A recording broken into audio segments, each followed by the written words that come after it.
All right, if the JPs that's running would come on up, we're going to go ahead and get y'all to do an introduction. We're trying to find a microphone for the moderator right now, so maybe that'll buy us enough time to find that microphone. These are the JPs that has a running mate, and we have one JP that's running against an independent, so she's here also to introduce herself. Come on up. Thank you all for coming out tonight, enduring this weather and being here. My name is Virgil Lemmings. I have been a JP here in Buren County, District 8 for 6 years now, starting my 6th year. I would like to continue that if you would help me do that. The District 8 is the largest district in our county. It covers from Searcy County line down Denard, Rock Hill, Chimes, across to Crabtree, Scotland, Allred, Walnut Grove, all through that area there. That's my area, and good people there. But if you live there, I would love to ask you for your vote tonight. If you don't live there, you know someone living there, I would ask if you would let them know, because I would like to continue to serve. It took me about 4 years to really understand this, and so I'd like to continue, and I think I've done well supporting our county and helping things go, and so I would love to continue. Thank you.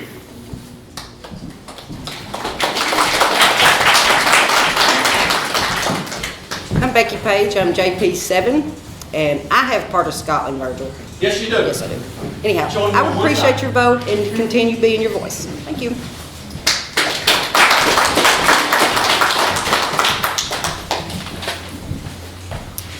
Hello, my name's Joshua Huey. I'm running against Miss Becky there.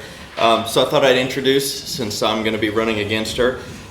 So I wanted to start by thanking the Buren County Republican Committee for hosting this. I really appreciate them giving us the opportunity to come out here and talk a little at you.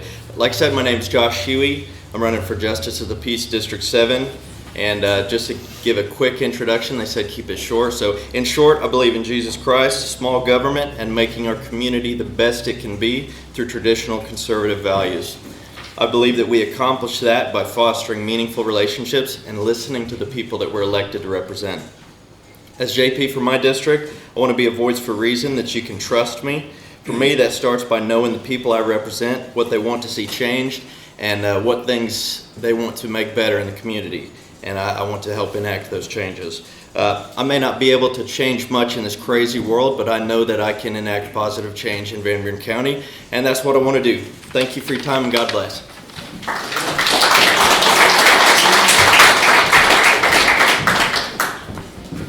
Good evening, everyone. My name is Dan Foyer. I am running for JP of District 4, which is a Fairfield Bay. I've been a resident of Fairfield Bay for over 20 years.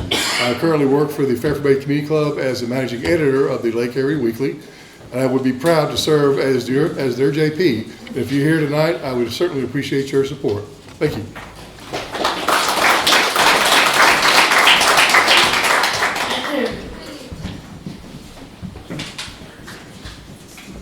My name is Martin Bailey, and I'm also running for JP District 4, City of Fairfield Bay. One of the concerns I have is bringing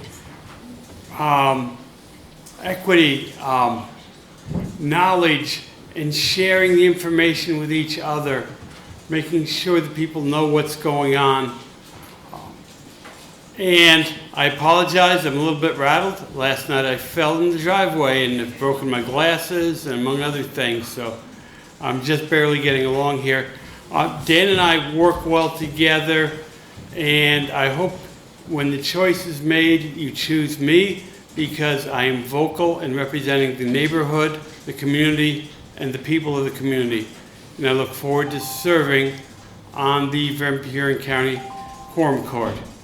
And I look forward to your vote. Thank you very much.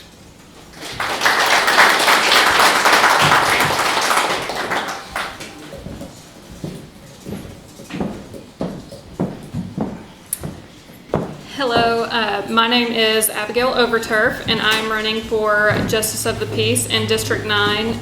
That's mainly Botkenberg and Highway 110. I think a lot of you here are in my district. I would appreciate your vote and support.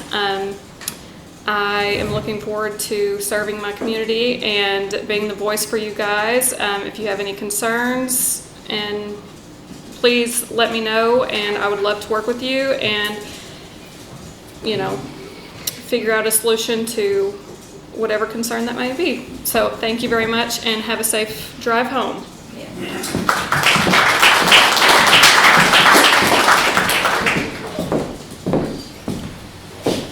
My name is Ed Manatee, and I'm running for JP against Virgil in District 8. And I would appreciate your votes. I'd be happy to talk to anybody, you know, one-on-one off to the side. And one thing I would like to encourage everybody, more than just asking for votes, is encourage everybody to get out to vote. Whether that be for me or Virgil or somebody else. Just, I think a couple years ago we had pretty low numbers on our people showing up to vote. So just try to get everybody you can to the polls to get their vote out there. Thank you.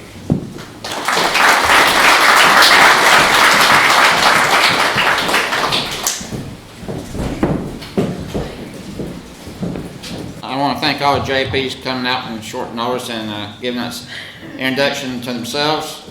And he's right, we do need to get to the polls to vote. Our voter turnout is not near as well as it should be. We need to really get that number up, because your vote is the most important thing you have. That's the only way you guarantee your freedom, is by voting. If our judges would come on up, our judge contestants, we do have a small problem. We only have one microphone that we're going to be able to use, so I'll be moving the microphone back and forth, and it might be easier to hold the microphone and talk instead of letting it sit here. But I'm going to take the microphone over to our moderators. Susan Dimmis, she's from Conway County, and she will be moderating this debate for us. I appreciate everyone that came out to support us. It's a good turnout, and I'm very glad to see the turnout. It shows me that y'all are concerned about the candidates and your vote, so I appreciate y'all coming.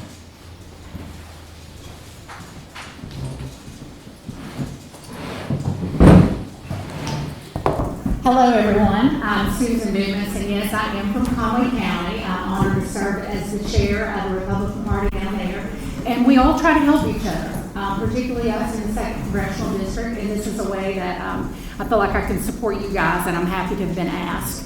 I'm very impressed with the crowd. You all should be very proud of what you've got going on here. There are lots of good things, lots of good candidates. So with that said, we're going to roll right into the questions. I'm not going to get into the ground rules that have already been discussed with the candidates, but one thing for you to know, the order of questions being asked to each candidate, it'll be different every time. Like somebody will have the first question, second, and third, and then the next time it'll be 2, 3, 1. We're going to rotate like that. So if you start getting dizzy and going, well, why are they going first? Why are they? There is a method to the madness. So thank you. Okay. Oh, yes. And please, if you would hold your applause until the very, very end. So we got to get to bed early. We got church in the morning. So love you guys, but I don't really need to be here until midnight. And y'all don't either. We need to go to bed. So, all right. Okay, the first question we will be Mr. Webb. You're number 1, and then Ms. Parish, you're number 2, and Judge James, you're number 3. So. Yeah, question. Oh, yeah, you know what? That's always important. Okay, just so everybody can hear the question. Republicans are known for being conservative. What does conservative mean to you? And what Republican principle resonates most clearly with you and the office to which you aspire? Thanks for the question. I want to thank everybody for coming out tonight, especially on the cold night. I'm an auctioneer too, so you might be able to hear me also. Being a conservative means to me that we need to really be financially watching what we're doing. As everybody knows, nobody wants taxes. Therefore, we need to work within our budget. Even on the national scale, you can see what's happening with when everybody started doing Doge. They wanted to know where every dime's going. So the first thing I want to do is I want to look at our budget line item by line item to see what we need to do to keep our county running, to keep everything without having to have new taxes. It's good to be a part of a community that is willing to come out and do things like this. This shows that we do care and we do want our county to go forward. So I appreciate everybody coming out for this. That's all I got. Okay, would y'all, do I need to read the question for you every time or just one time? If for some reason I do need to repeat the question, just let me know. So. Please stand up to the podium a couple times so we can catch you. I'm Hope Parish. Just like Dale said, thank you for coming out. As far as being a conservative, I think about when I was growing up and what that meant, and the elders in my family and what they did and the respect that they had. And the respect was for the position. And there are people who sacrificed everything just so that I could do what I'm doing today, running for county judge. One of the things that you've got to keep in mind, it's not just about the financial, it's about your ethics and how we hold each other accountable. And just because we disagree doesn't mean that we have to have rights. We should be able to sit down and discuss our disagreements and in an adult manner.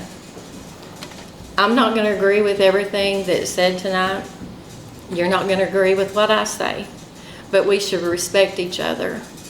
Being a conservative, yes, I definitely think that does have to do with financial. It is my responsibility, if you elect me as county judge, to take care of what you have entrusted me with, whether that's the taxes, the budget, or the employees.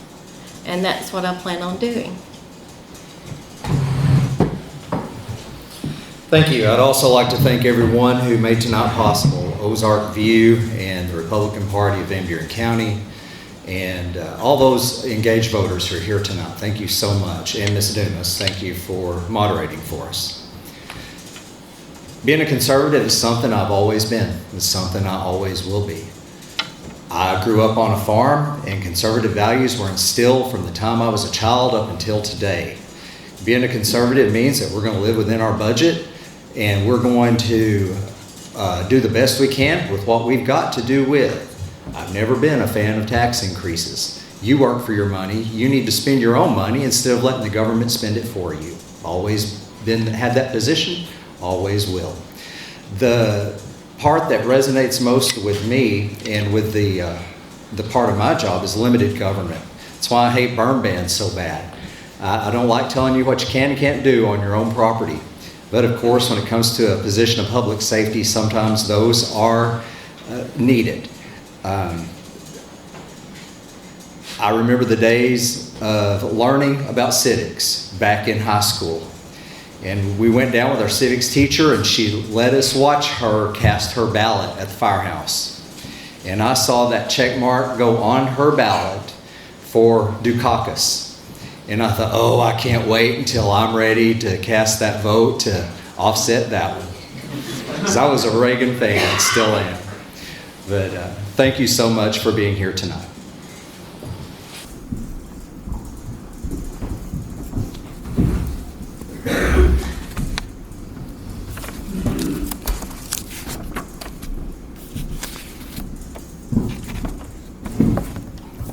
Sorry, I buried my questions. Okay. Next question. Why do you want to be the Van Buren County Judge? And the order of this one is Parish, Judge James, and Webb. So.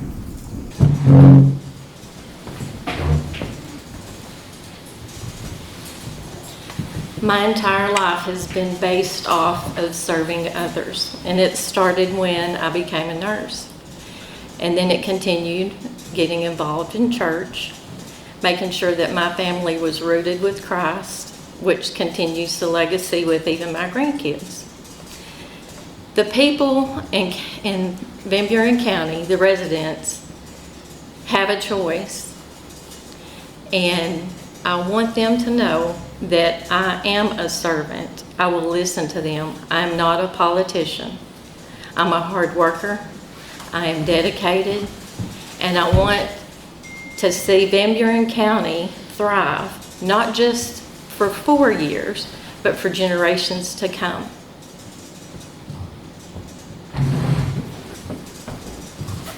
Thank you. Would you repeat the question, please? Yes. Why do you want to be, or continue to be, Van Buren County Judge? It's an easy question. I don't know why I needed it repeated. I would love to continue to be Van Buren County Judge because it has been it's been my complete honor to be able to champion the best county in the best state of the union. We have so much going for us, from the flat rolling terrain of the south of the county to the steep hills of the north part of the county. We have what so many people aspire, and why so many people are leaving other places and coming here and calling Van Buren County home. The main goal is to leave it better than we found it, to look for job growth, to look for jobs that pay a better wage, to look for ways to do more with less, to continue to make Van Buren County solid. There was a time before 2019 when I raised my hand and swore in for the first time that we saw County General with a negative balance. That hasn't happened since. Right now our balance stands at 1.7 million. We have almost 2 million in reserves. That came from a work of a good conservative quorum court as well as a conservative judge, all working together, and other constitutional conservative officers that made that happen. Van Buren County's financial status is very strong. We've had a little hiccup in roads, but we've gotten through that. We're on the other side. I want to keep Van Buren County moving forward through proven conservative leadership.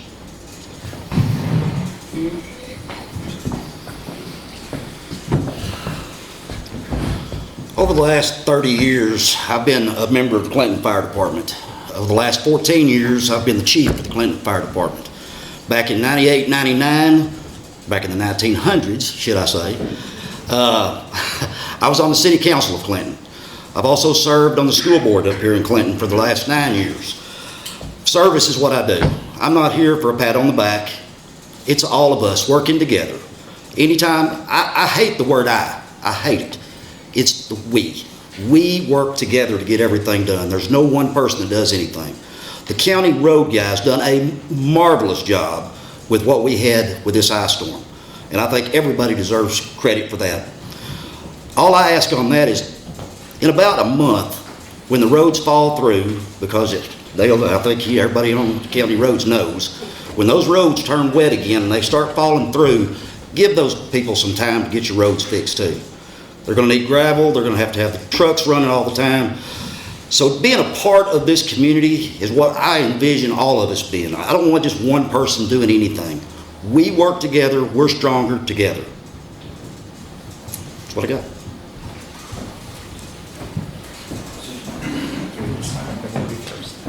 She'll have to take first. Yeah, that's yeah.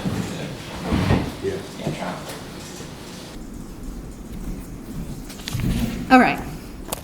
I assume you can hear me okay? Sounds like I'm coming through.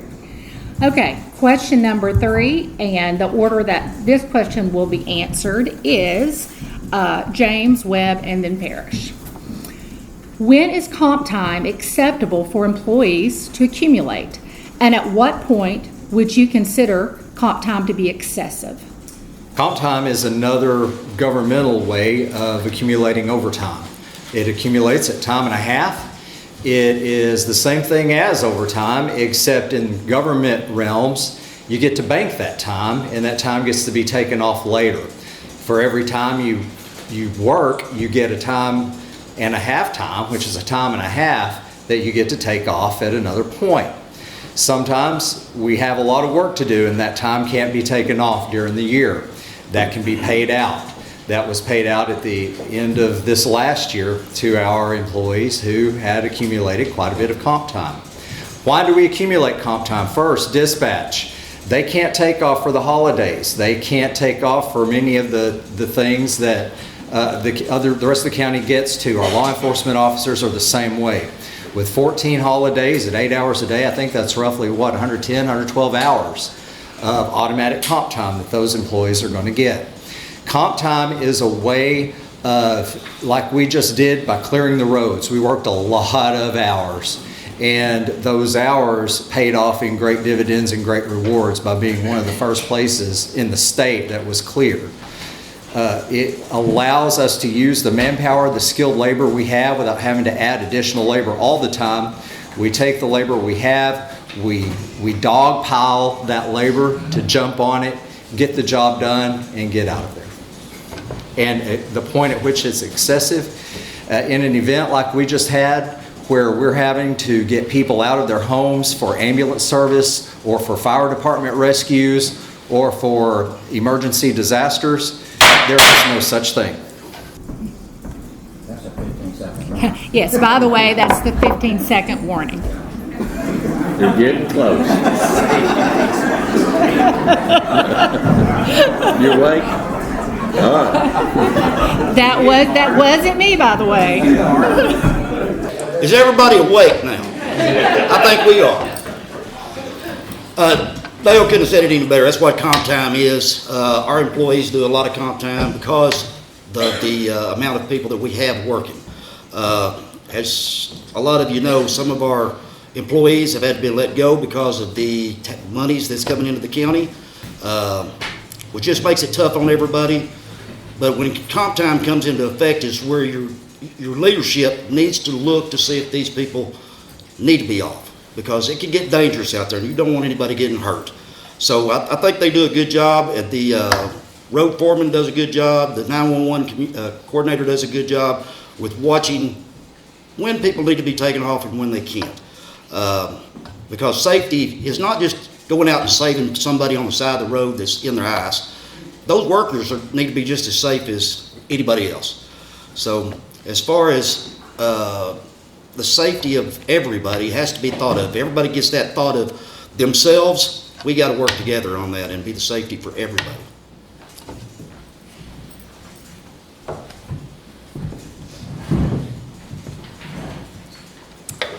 Comp time was new to me because it has nothing to do with the medical field. And the one thing that I discovered was there's a lot of state regulations, and we definitely need to be following those guidelines. One of the concerns that I had was a recording of the quorum court where somebody had over 500 and something hours of comp time, and the state was a little bit under that. Comp time, I agree with everything that they've said. The one concern or two concerns that I have is, why are we doing it? Is it a salary increase, which is completely different because that means your employees have agreed to that? Or is it because we're working there too short-staffed, which causes stress and it causes burnout? So one of the reasons for comp time, that's one thing we would need to know is why is it happening? Is it because we don't have enough employees, or is it just in addition to their salaries?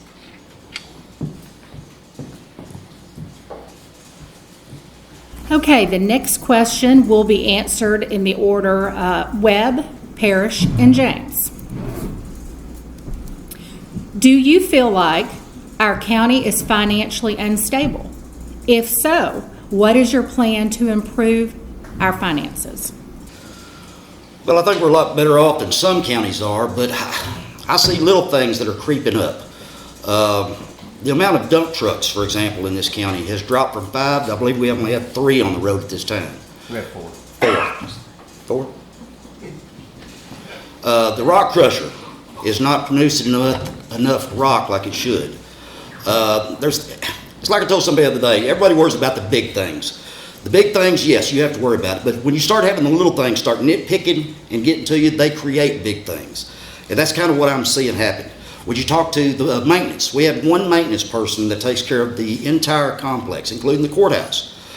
I think we've gone from 9 to 5 working at the 9 people to 5 people working at the transfer station.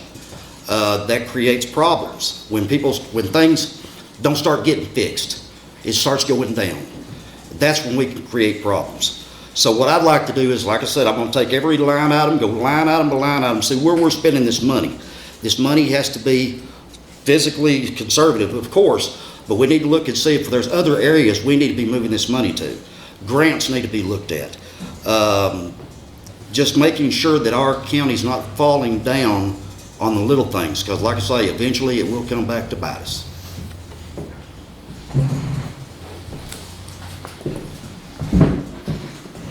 Yes, the county is much better than it was several years ago. We're doing a lot better. Leadership is not just about the good times. Leadership is how do you handle when times get tough. And you've heard add more staff. You've heard add new equipment. You've heard things. There is only two ways that we can operate. We can either operate financially responsibly and conservatively by operating within our means, or we can tax you more so we can spend more. If you want higher taxes because you want bigger government, because you want to add more people, I am not your man. Thank you.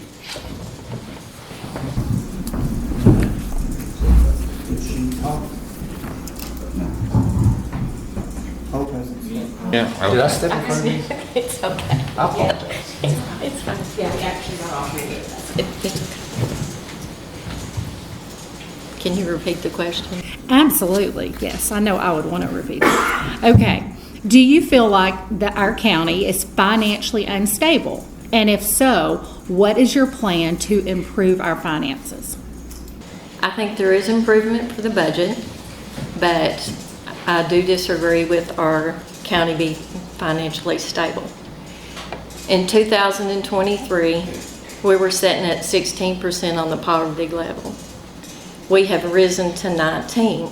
You've got to look at the reasons behind that and do an economic analysis.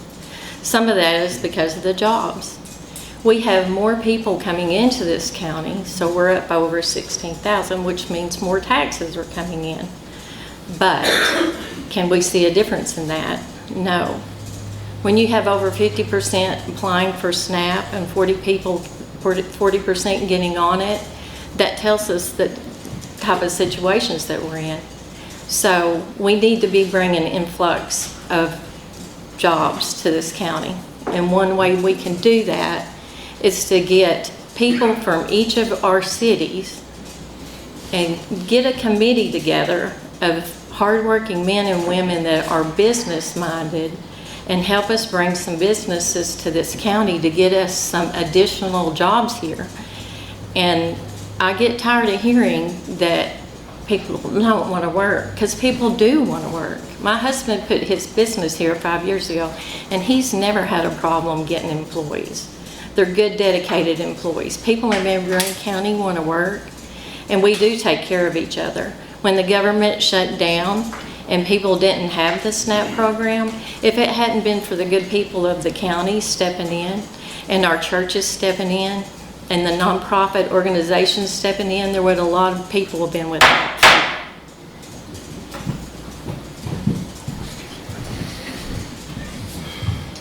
So I've been told you can't hear questions in the back, so I'm gonna start moving the microphone back and forth again.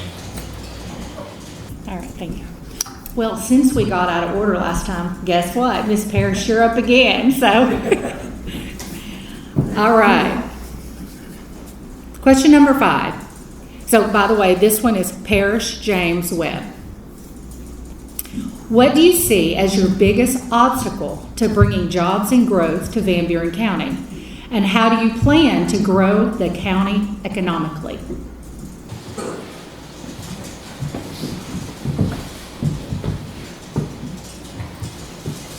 I think the biggest obstacle is going to be us getting people to notice us. We do have a good centralized location. We have good streets to where we can transport things. Airports aren't very far away, but it's just getting out there and reaching the people to let them know that we do have an area that they can come to. We do have hardworking people. And then the only other thing, we would need to be working with all the cities. And that's a joint effort, but if you give incentives like tax breaks, you've got a little bit of a tax break, but that's better than not having anything. So we need to work on some strategies that are going to get the businesses here so people can have jobs. Judge James. So the biggest obstacles are, number one, we don't have a county-owned property to be able to sell to businesses that are looking to relocate. That is one thing that other counties have over us. They have a county-owned industrial park. If that is under county's ownership, you get to apply for DRA grants, you get to do improvements, you get to do a lot of work, you get to go out and recruit at a higher level, you get to work through AEDC, which is the Arkansas Economic Development Commission. And without that, we're basically invisible if we don't have properties listed on our website. Properties under private ownership, we have to go through a few more hoops and more challenges. But what we're trying to do is connect the business owners with those private owners.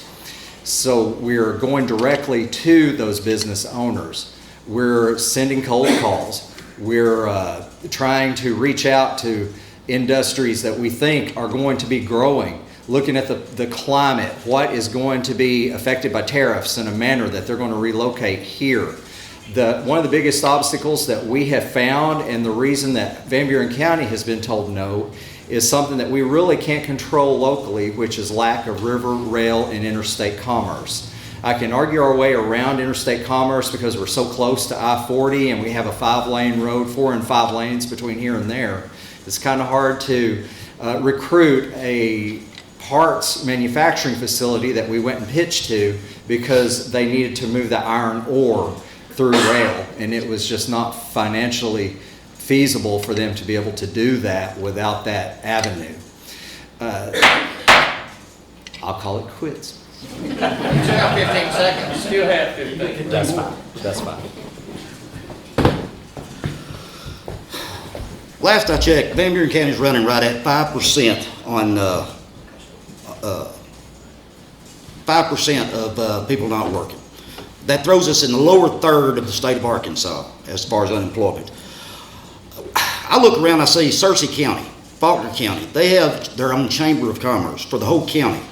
It's not just Clinton having to have theirs, Fairfield Bay having theirs, and they're doing a wonderful job. But I would like to see the county do our own chamber of commerce and involve people in Southside, B Branch, Allred, Scotland. Get us all together. There's more to this county than just 1 or 2, 3 cities. So I would like to see us work together, like I say, with the Chamber of Commerce, but Branson's just up the road.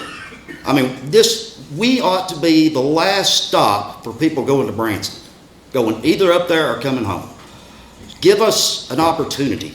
I want to give the people an opportunity. If you want to open a rock shop, individuality, if that's what you want to do, we should have that opportunity. But it's going to be us working together to get with people to open their own shops. But there's a lot of jobs going remote now. I don't know why we can't get out there, reach out to other companies and have them come in. Even if they just live here, they're bringing a tax in. So if they just put a small business here, bring in tax money just for living here, the more money, there are more people that live in our county, ups our tax rate. So again, working together, that's all it's all about. Everything's all about working together on this.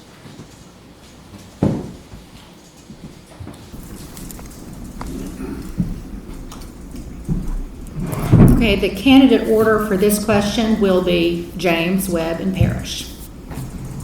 Question number 6. Effective leadership requires involvement at many levels. What organizations, civic groups, boards, or other organizations have you previously been involved with or currently engaged or would anticipate joining if elected or re-elected?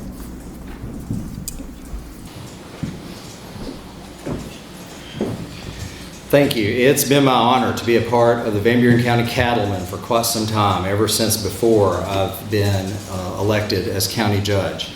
I'm a proud Rotarian, a faithful member of the Fairfield Bay Rotary. I have a list in my office of boards and commissions that I serve on, and those total, I think, 16 or 17 right now.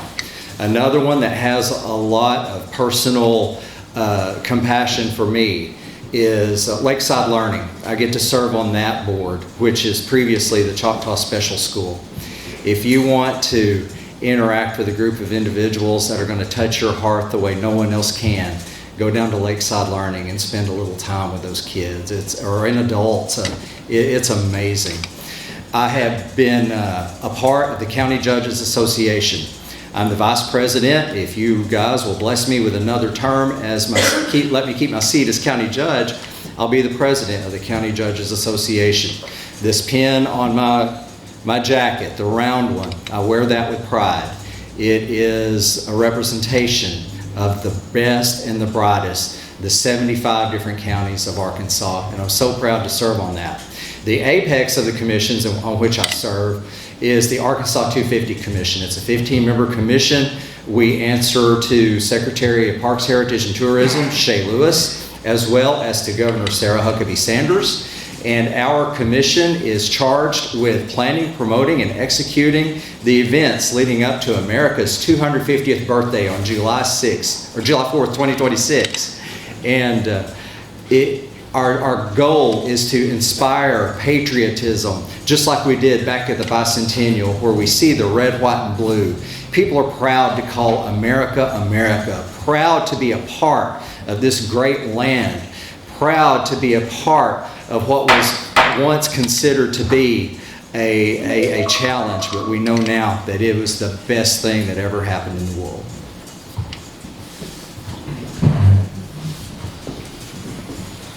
Can you repeat that question? Sure will. Effective leadership requires involvement at many levels. What organizations, civic groups, boards, or other organizations have you previously been involved with, are currently engaged, or would anticipate joining if elected county judge? Well, over the years, back in 98, 99, I was on the city council for Clinton, which involved nearly everything that was going on in Clinton at the time. I was part of the city council. We came up with the first animal control for the county at that time. I was also supervisor for ConAgra Frozen Foods. Before Pilgrim Pride bought them out, I was the youngest supervisor that ConAgra had in the United States at its time. Like I say, for the last 30 years, I've been on the Clinton Fire Department, 14 as the chief. So therefore, I've had my hands stuck in everything. But I do want to say this. I'm not a politician. I get up here and tell you all about everything that's going on. I'm not a politician. I'm here for us. And the problem I have with a lot of these civic duties, these joining these things, it ends up taking your time away from Van Buren County. I'm here for Van Buren County. I'm not here to be on some board. If they need me to be on a board that's going to benefit Van Buren County, I'll do that. But as far as just being on a board, I'm here for us. I'm not looking to go any further. Van Buren County Judge is what I'm inspired to do. I have resigned my seat from the city at the Clinton School Board. They was brought up that might be a conflict of interest. So the day that I found out it was, I resigned from that board. My auction house, a lot of you may know I have the auction down here south of town. Had it for the last 28 years. I have got 2 other auctioneers lined up to take over, to do what I need to do as your county judge. So I'm all in this. And it's all about us. It's not about any individual. There we go.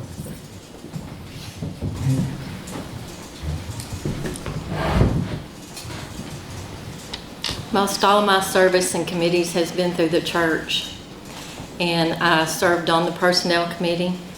I was a member of Awanas for over 20-something years.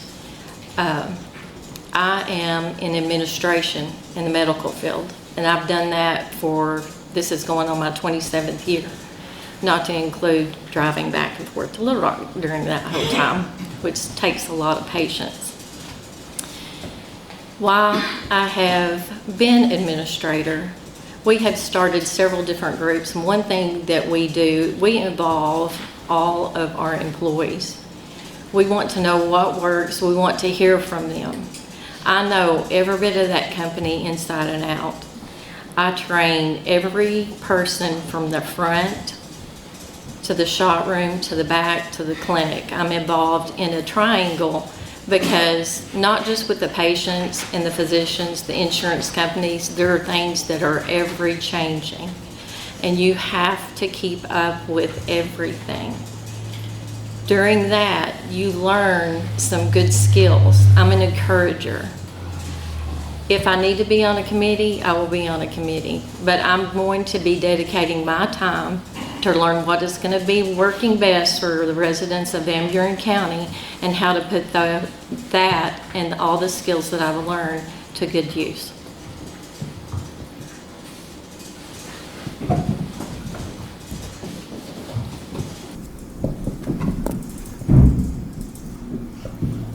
We got a lighter touch with the gavel now. We appreciate that. You scared me to death. Okay, the candidate order for this question will be Webb, Parish, James. What experience do you have that would help you be an effective county judge?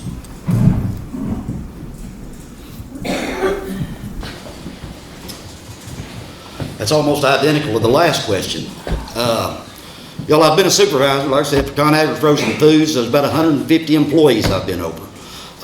Being on the fire department, I've been a part of a team that has really done a lot for this community, for this county, over the last 30 years. I'm proud of every bit of it. The last 14 has been special for me to be the fire chief, to be the one in charge, and be the one that takes the blame. It doesn't bother me to take the blame. What's right is right and wrong is wrong. And I sleep well every night. I've got a mirror just beside my bedroom door, so I go into the bathroom every night. I look at it every morning and I go, do the best job you can do.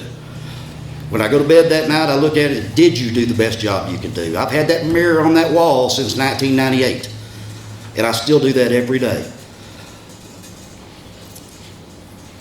Being a leader is more than just being somebody that's in charge. It's being a friend. It's being someone you can talk to. Somebody that's, you're not afraid to go up to and say, hey, I've got a problem and this is what I've got going. What do you think about it?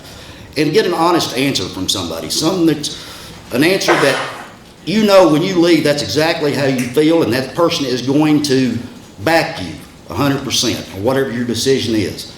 Or tell you 100% you're wrong. I've always been the type that I do what I say I'm going to do. I had people ask me to run for county judge. I've been wanting to run for county judge because I've done it before. I've run for this office before. But I'm to a point in my life now that I've learned a lot. Like I say, from being at the chicken plant, being on the fire department, being a leader is someone you can trust. And I believe you can trust me.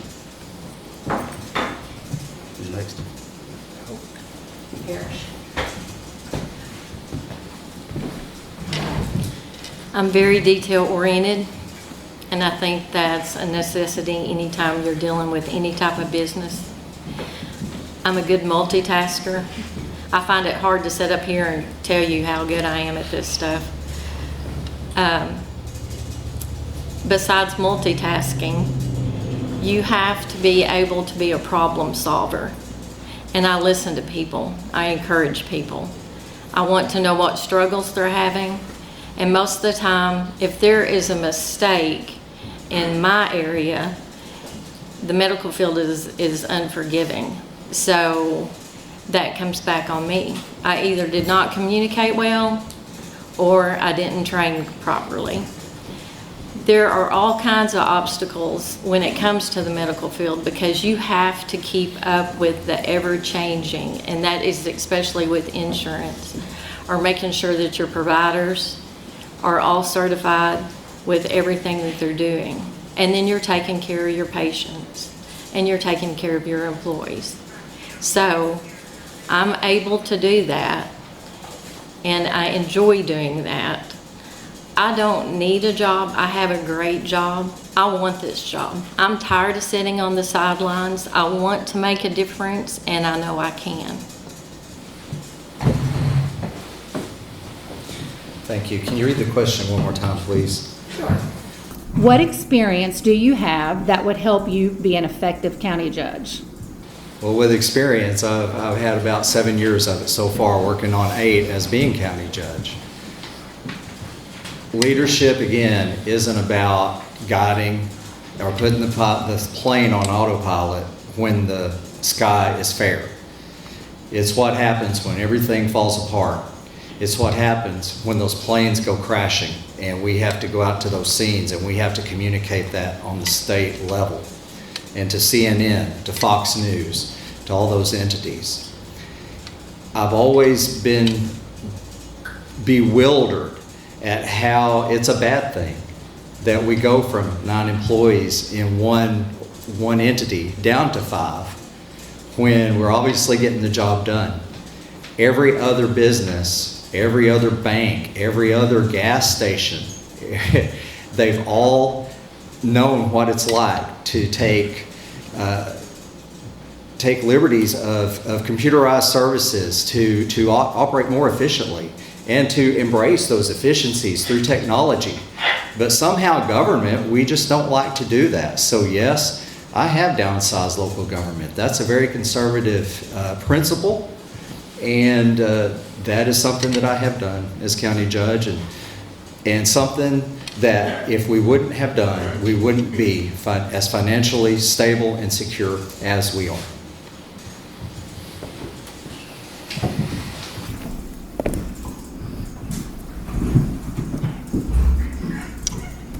Okay, folks, just to let you know, we are exactly halfway through the questions.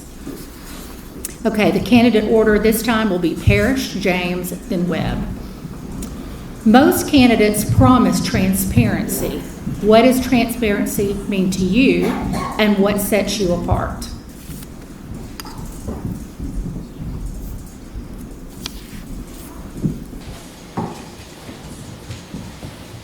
Transparency isn't just being able to get the information. You've got to be able to understand the information you're getting, which means detail. And sometimes it looks like you need a PhD just to look at some of the details that we have on our budget. But you've got to keep in mind, we do have people who work for the county that can help us with that. You've just got to reach out to them and know that they're going to help you get through any questions that you have on that. Transparency, of course, social media, keeping everybody informed, but most of all, I think I want to be able for people to reach me. I'm not going to be dismissive. I'm going to take time. I'm going to have an open door policy to where if you need to meet with me, I will take time to meet with you.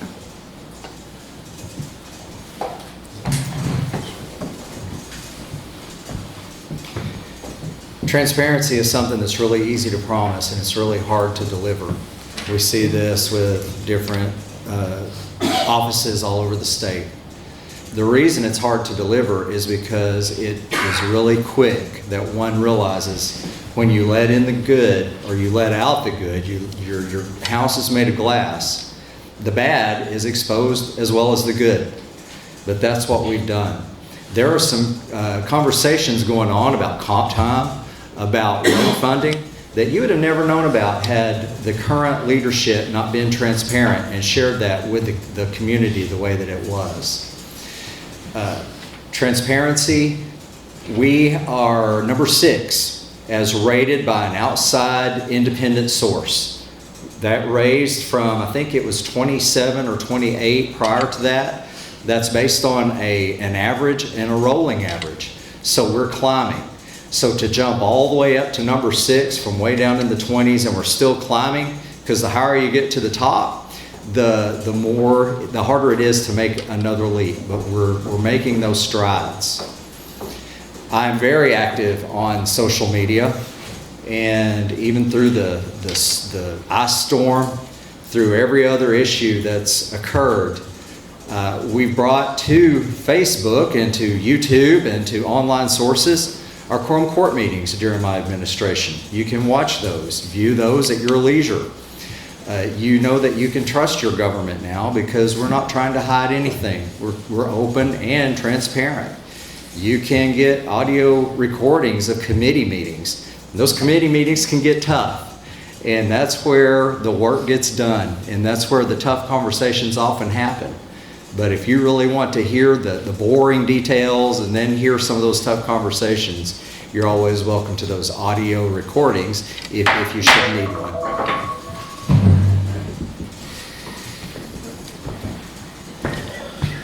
I think about everybody, or half of everybody in this county has my phone number or knows where I'm at.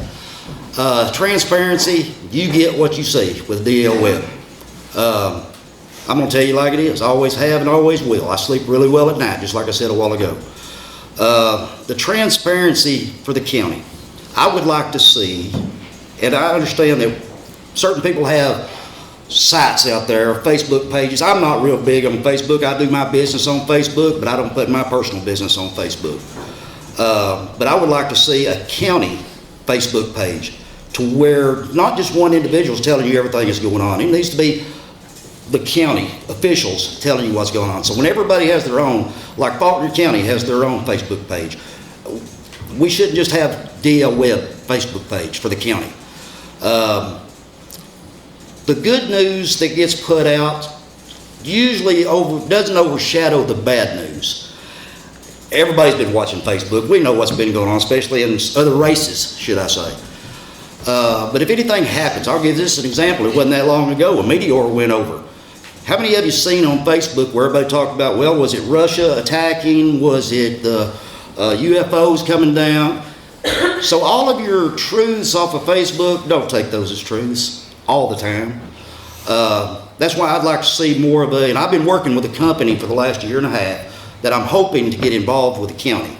That will be a direct line through an app to your phone that you will be able to know if there's a tornado coming through Scotland, you're going to get that text, you're going to get that knowledge to know where that's at. What's going on in your community. If there's a wreck on 65, maybe we need to be rerouted around. You'll get that text. It will come from a certified person at the county level, not from somebody that you don't know whether it's true or not on Facebook. So as far as transparency, you're seeing it right now.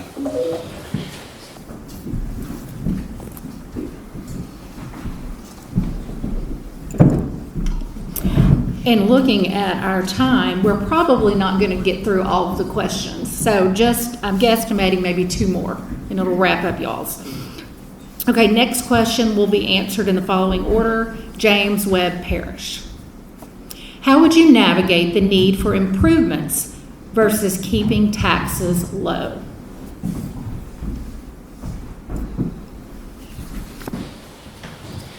That is a golden question. How do you navigate improvements while keeping taxes low? We have to pick and choose. We have to do what we can. We have to find ways to become more efficient in the way we do it. That's why we do crush our own rocks. That was the main platform when I ran in 2018. It's proven to be effective, and it's the way we need to do it. We take the profit that was going to other counties and the sale of that rock, we're bringing that we're putting that profit back on your roads. It may not be as much as you would like for it to be. It's not as much as I would like for it to be. But it's more than we were doing, and it's our way forward, becoming more efficient. And repeat the question again one more time, please. How would you navigate the need for improvements versus keeping taxes low? And keeping taxes low and improvements, Faulkner County and Saline County, they are really good at having their county Facebook page. They also have on staff a county PR director. Other counties have things like a comptroller. They have a HR director. They have a lot of different positions, like an administrator, that answers to the county judge that we don't have. The reason we don't have it is because we're operating lean and mean, and the profit goes back to the citizens of the county because I take on more and the work gets done. We don't have a county grant writer. So that is how, I do a lot of our own grants. So operating efficiently, as lean and as conservatively as possible is the way I manage that. Who's next? Okay, Webb. Okay, repeat that question one more time, please. How would you navigate the need for improvements versus keeping taxes low? Again, improvements are going to have to come from going through line item by line item.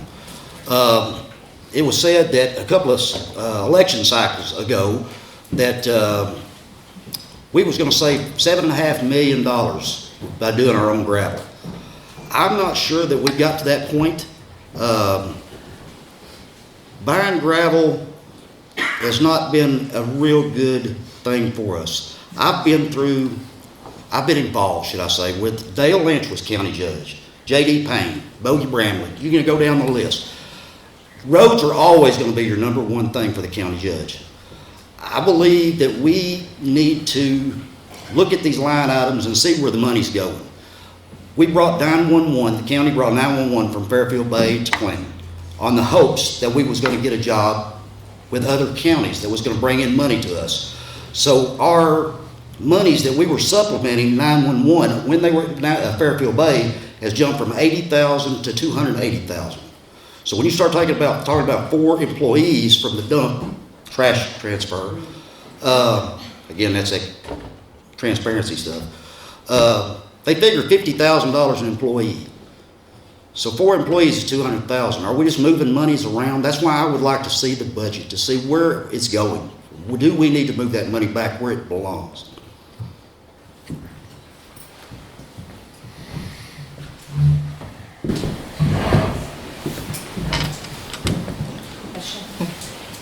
How would you navigate the need for improvements versus keeping taxes low? So as far as improvements, one of the number one complaints I know is the county roads. And it is true, the people who live on the county roads, they want improvement. The people who don't live on the county roads, they're probably tired of hearing about it. It is a very big expense and it does need to get taken care of. But we need to do something that's not just going to take care of it temporarily. We need to improve them and get them fixed where then it's just a maintenance issue. And how do we start that? You look at the percentage. You get your 911 and you know where everybody lives and the percentage of people who live on those roads. And you start with a certain area. You know in detail how much it's going to cost to do that. And it's not going to be a quick 4-year thing. It's going to be a long-term thing. But you do that and you try to stay to where you don't have to. We should have the budget to take care of it. And yes, you cannot rely on grants. That is money that is like icing on the cake. And unfortunately, when you do those, it is so much work, but they don't always come in quickly. So if you do a grant now, you might not get that money for 2 years. So you can't really rely on it. Yes, it is needed, and yes, we need to be doing it, but it's not something that we need to depend on. But it is hard work that we need to be doing. And then another thing that you don't want to do is see your tax dollars wasted. You don't want a county road that has chip and seal on it, that has not been maintained, and then when it is complained about, that they come out and work on it, and then 2 weeks later, the chip and seal is graded up. So that was your tax dollars that chip and sealed, and then it's destroyed.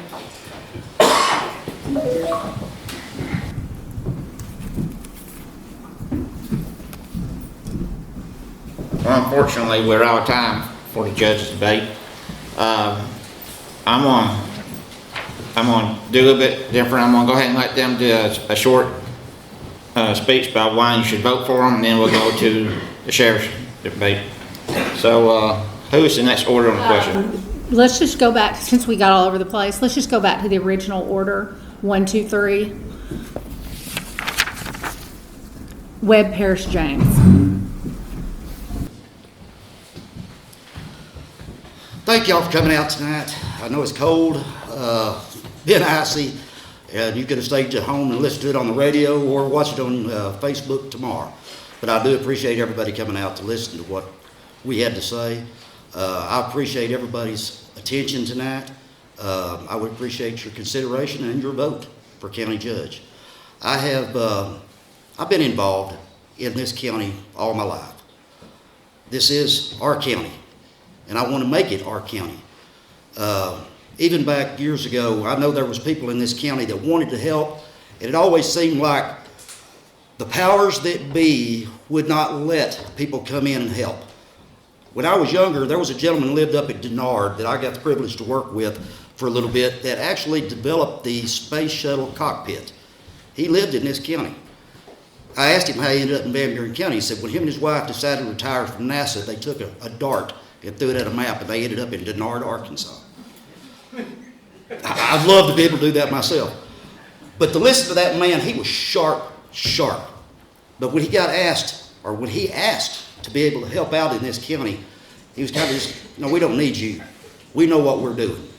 I want to break that mold. I want to break the mold of being somebody that's not a politician. I can put a suit on. There's people that don't even know I own a suit. I had to prove that with a picture the other day. Most people see me in shorts or a cut-off shirt. That's because I work. And I work for you. And I can wear that suit, go to Little Rock. I can talk to the big wigs. I've talked to leaders of Tyson, Walmart. I've dealt with the CEOs of those companies. So I'm not just somebody that's here because I want to. I'm not running against Dale. I'm not running against Hope. I like both of them. I'm running to be your county judge because I think I can do the job. And I want to improve this county and involve everybody that I can in your county. Thank you.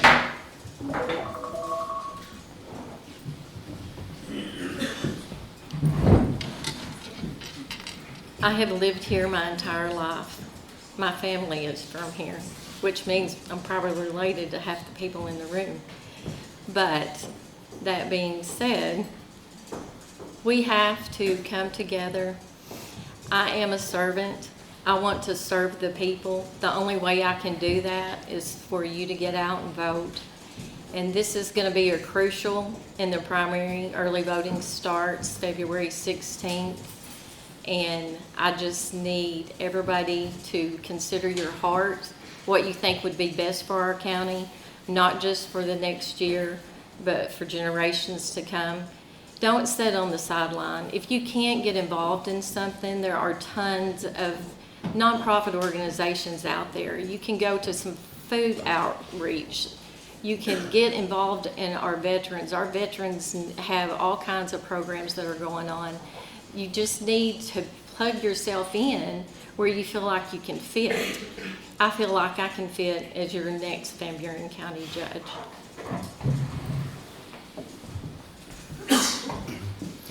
It's been my honor to serve as the Van Buren County Judge for 7 years, and I would love to be able to continue that going forward. I appreciate DL and Hope. So far, we have run a campaign that I think has been exemplary. We're eager to tell what we would like to do without cutting the other one down, and I think that speaks highly of us all. So thank you very much. I'm honored. This race is historic. This is the first time a female has run for a Van Buren County judge, and I think that's great. Way to go, Hope. Break that glass ceiling. As a father of daughters, I'm all about it. I want them to do whatever they can. We have so much more that we can achieve.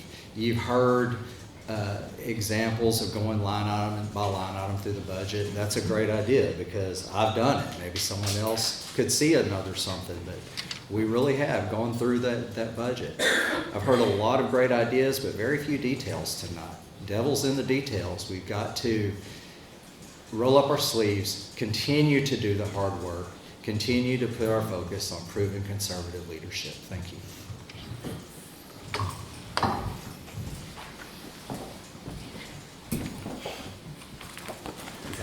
I think now is a great time for some applause.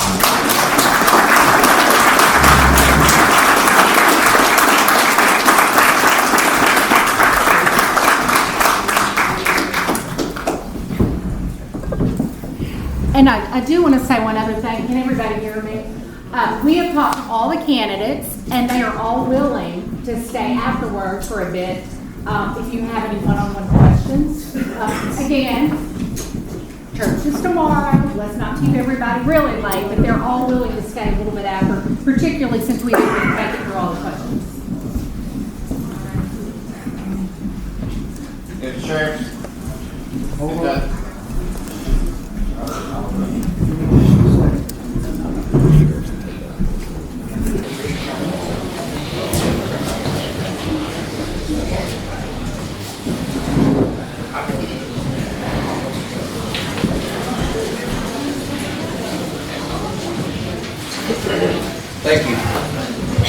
if the candidates come on up and take their place.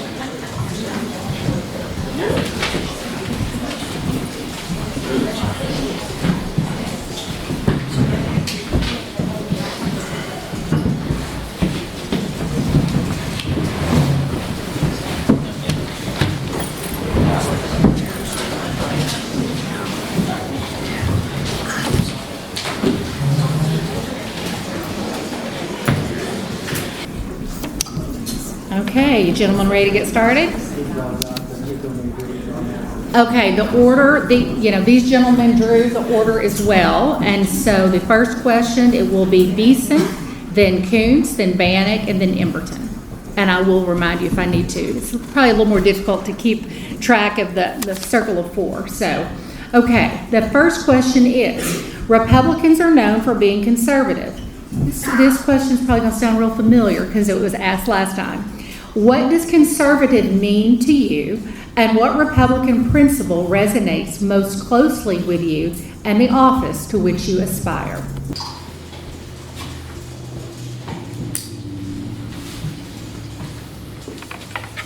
I'm Matthew Beeson. I'm running for Buren County Sheriff. As a conservative, what it means to me is knowing and protecting our individual freedoms. It is the rule of law. What you do for one, you do for all. Treating everyone equally and fairly, per your policies and procedures of your department.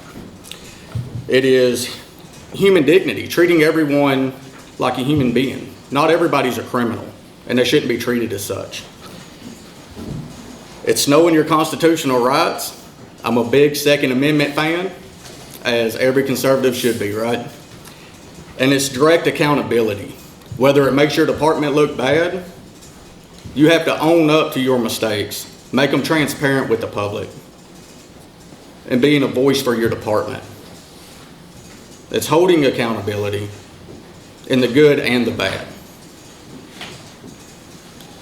It's running an office just like you would your household. It's being a light for the community and being a positive role model for our youth and every individual within Van Buren County. Thank you.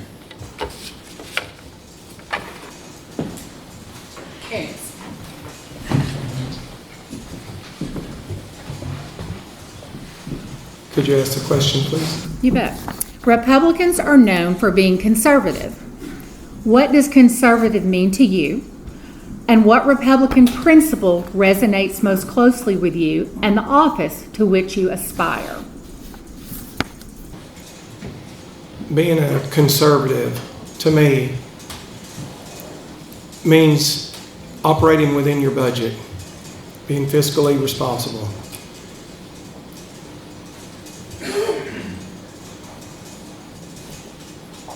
Being a conservative also means having values that you share with the people in your community, taking the time to listen to them and answer their complaints or their questions. One of the things I did when I came into office was I said we was going to have an open door policy. I've put my phone number out on everything I've done. People say you're crazy for doing that. Who's going to give out their phone number? You're going to get calls in the middle of the night. I've done that because I care about this community. And just being a conservative is not just about the money, it's also about being conservative when it comes to, and I'm repeating this, answering people. You don't just take the bull by the horns, do it your way. Your conservative values, being a Christian, caring about the people in the community, to me that's being conservative. I do believe in small government. Our number of deputies have stayed at 17. We have 3 part-time officers, and we don't operate outside our budget. We don't ask for more funds. Second part of the question, could you repeat that? You bet. What Republican principle resonates most closely with you and the office to which you aspire? I would say, I'm going to say it wrong, but it's Ragnarok. It's the people will get what the people want.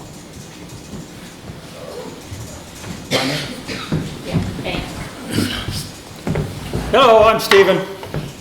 Well, conservative. My grandma and her family was Amish. I think that's about as conservative as you can get. Oh, so my childhood was different. My grandfather, great-great-grandfather, my family's been in America land since 1548. My grandpa, William Blount, fought side by side with Washington, crossed the Delaware with him. 7.5 years that he was with him, given a 1,000-acre land grant in the Ohio Territory. My blood is for the Constitution. My family died and fought in every battle that the U.S. has ever had. I myself, when I was a Boy Scout, I had 3 badges that for some reason caught on me. It was citizenship of the world, citizenship of the U.S., and citizenship of the community. And for some reason, I've done now all of that. I did my citizenship for the world with the United States Marine Corps, 8 years, followed my grandpa.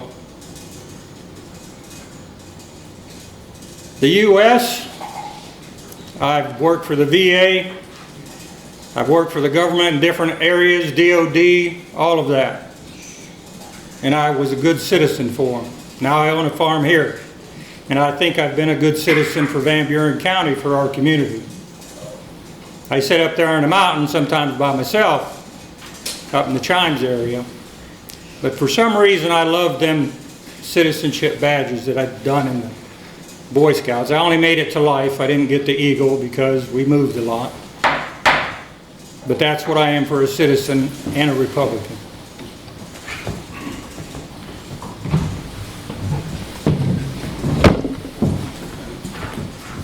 Thank you all for having us here. There's a lot of different ways that you can go in conservatism. First of all, starting with number 1, Jesus Christ leads my life.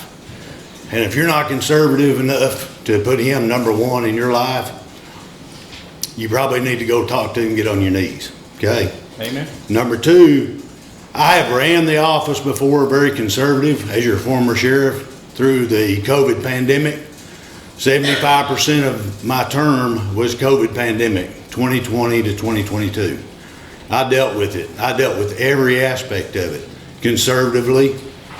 I dealt with the 20 years prior that had been misconstrued, to say the best that I can put it, that we corrected and got our budgets back into order.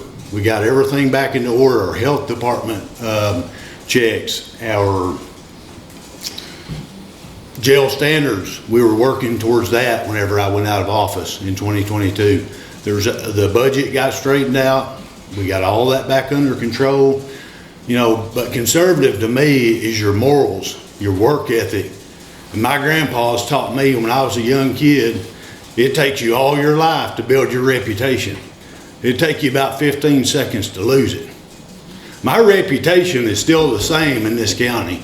I still do the same things every day with my family, and I'll provide for them whether I'm the sheriff or whether I'm doing any other job in this county. But I absolutely fell in love with this job. I love numbers. I love budget. I'm passionate about it, if you can't tell. I love problem solving, and when I go in there every day and that's my opportunity to do that, I love it. Vote for Lucas Emerton for sheriff.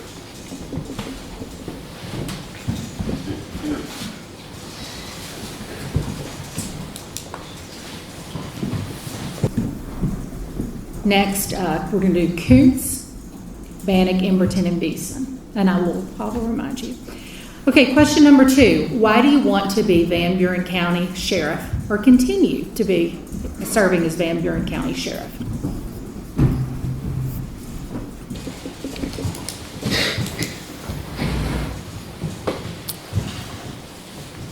I want to continue to be your sheriff because I love this community and everybody in it. I have a servant's heart. I was born in Arkansas, raised in Van Buren County.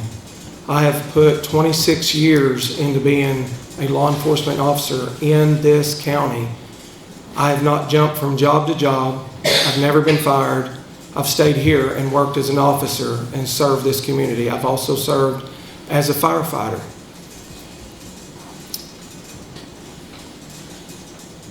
I raised my family here. I've sent my kids to school here. They've all graduated here. I've been a part of this community. We've attended church here. I love serving the people of Van Buren County, and I want to continue to do that.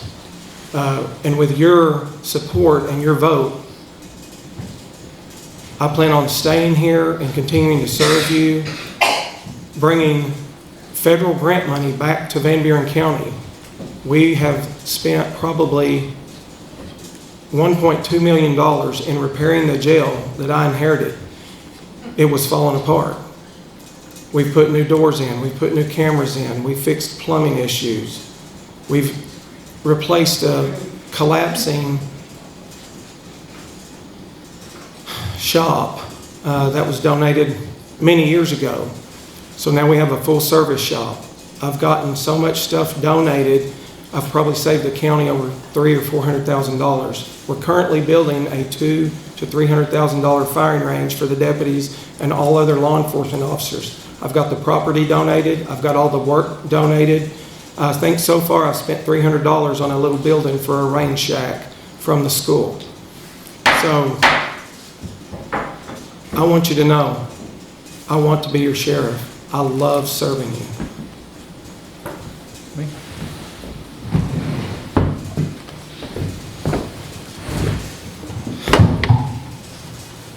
My students used to ask me, why do I do this? Why do I do that?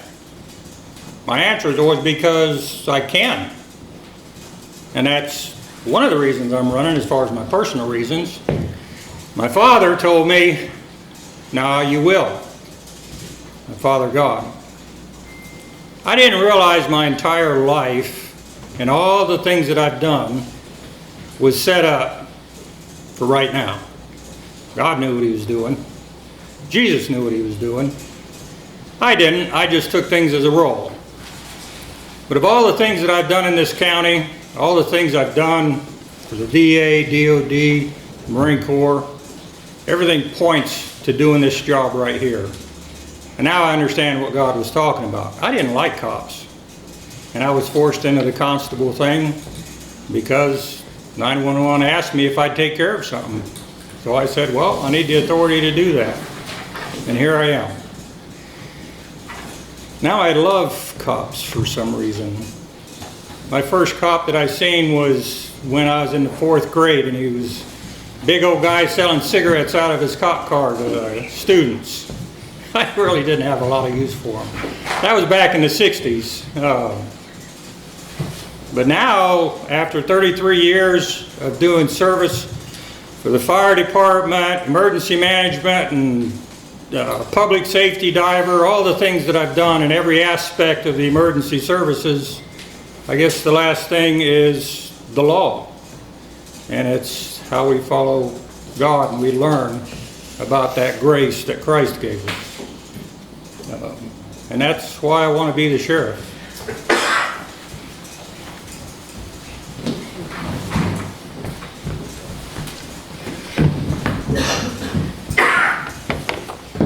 Pardon me just a second, I'm getting older and I can't see, so I have to put these things on that my wife got me and says, hey, try these. I don't like it, but I can't see right here. But I do have a few things to remind you of while I was sheriff and the reason why I want to be re-elected as your sheriff so that I can continue what I was working on before. I was dedicated in those 4 years to serving you. Unfortunately, I'm going to remind you, COVID was a very hard thing to deal with. But just remembering back to whenever I was the sheriff, activities leading to the citizen safety was our deputies were traveling a combined average of 30,000 miles of patrol monthly. Okay. Additionally, over 300 plus property checks. Narcotics arrests were up 167% from the previous 3 years. Criminal activity arrests were also increased. Okay, that's to do with the deputies there. Also, what we were zeroing in on was zero tolerance on the drug trafficking, sexual predators, child pornography, thefts. We continued to fight that and combat it as best we could with COVID, and we still raised the bar. Financial accountability whenever I come into office. Well, first of all, we paid off approximately $500,000 in inherited debt that was sitting there when I got there. Here you go. Merry Christmas. Thank you. So we paid that off. Also purchased 12 new vehicles without incurring a debt, so they were all paid for. Continued to operate within the constraints of the budget, which had not been done in many years before I got there. And I am still committed to my debt-free policy. You can be debt-free in that office if you'll work, but you have to work. I had the administration, I had the people around me that bought into it, and we done it. My administrative assistant was a huge asset to me, and we love numbers. And if you put me back there again, we're going to continue to do exactly what I've done for you before.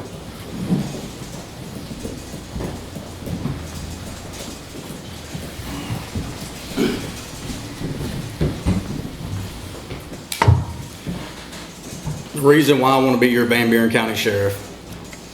We're business owners. Me and my wife own Timeless Family Chiropractic. This is where we worship. This is where we are raising our 7 wonderful kids. There's no place quite like Van Buren County. I know the importance of building relationships within our communities. I want to bring community policing back to the Van Buren County. That's getting our deputies off Highway 65 out in our communities, building them relationships within our communities. It saddens me to know that the people of Van Buren County, most of them don't even know who protects and serves them on a daily basis. And I want to change that. Van Buren County is such an amazing area. Anytime something happens, this community pulls together and helps everyone out. It's not just specific one person or another. I want to be the positive image for Van Buren County at the Sheriff's Office.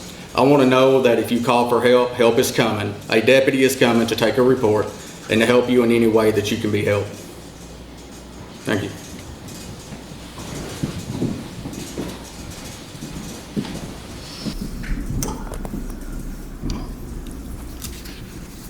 Okay, question number 3 will be answered in the following order: Bannick, Emerton, Beeson, and then Koonce. How many years of law enforcement experience do you have? And how do you feel that makes you a qualified candidate?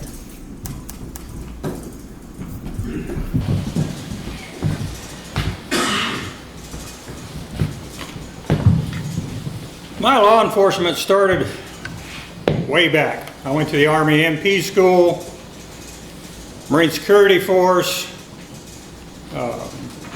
patrol officer, our Denton Marines. A lot of it started way back then. Volunteer-wise, I've done a lot of volunteer in my life.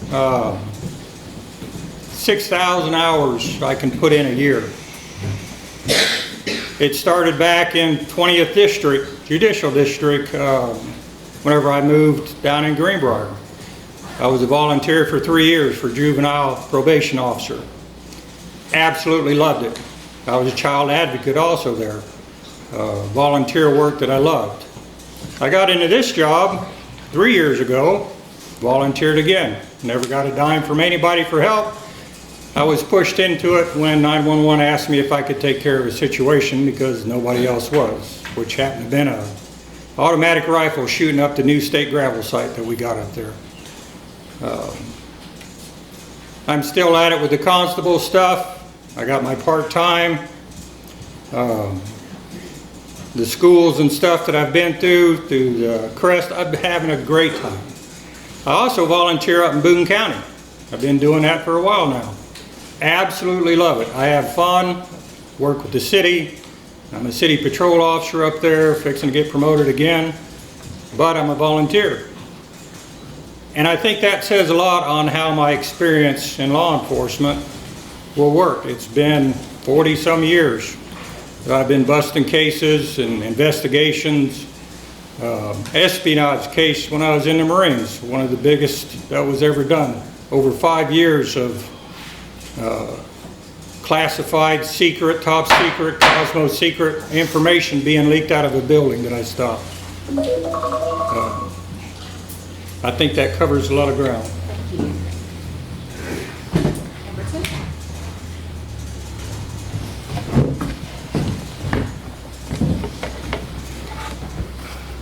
Can you repeat the question, please? How many years of law enforcement experience do you have, and how do you feel that makes you a qualified candidate? So I have 20 plus years in law enforcement. I started in this very jail right up here in 1998. And that's where I started my career as a jailer, dispatcher, and I've made my way up through each and every position in county and city.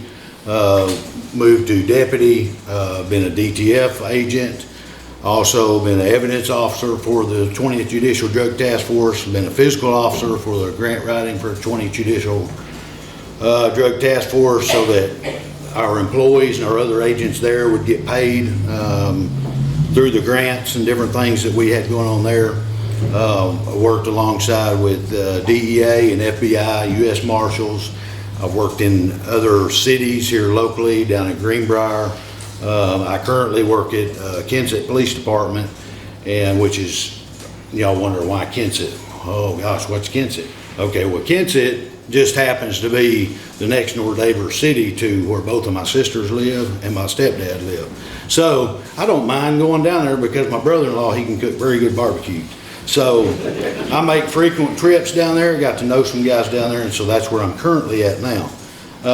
I feel like the experience that I had as your sheriff 3 years ago, that puts me to a situation where I have been there. I've worked through the budget. We learned how to correct that budget and get it to where we could operate within it.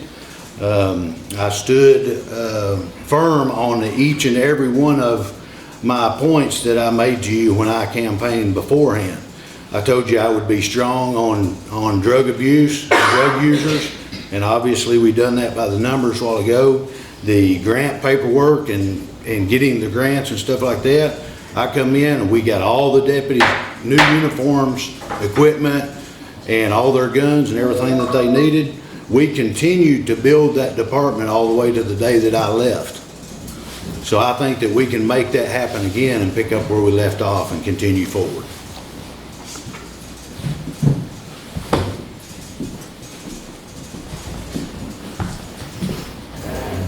I started my law enforcement career back in 2007 at the Arkansas Department of Corrections, Department of Community Corrections. I've been blessed to work at one of the largest facilities in the state of Arkansas, and that was the Pulaski County Sheriff's Office. While there, I was selected to be a member of the Security Emergency Response Team. We handled all high-profile transports and any movement within the facility and cell extractions. I've been blessed to do a little bit of everything in law enforcement, from corrections, detention, to patrol, investigations, worked narcotics under Lucas Emerton. I'm currently a school resource officer for a neighboring county.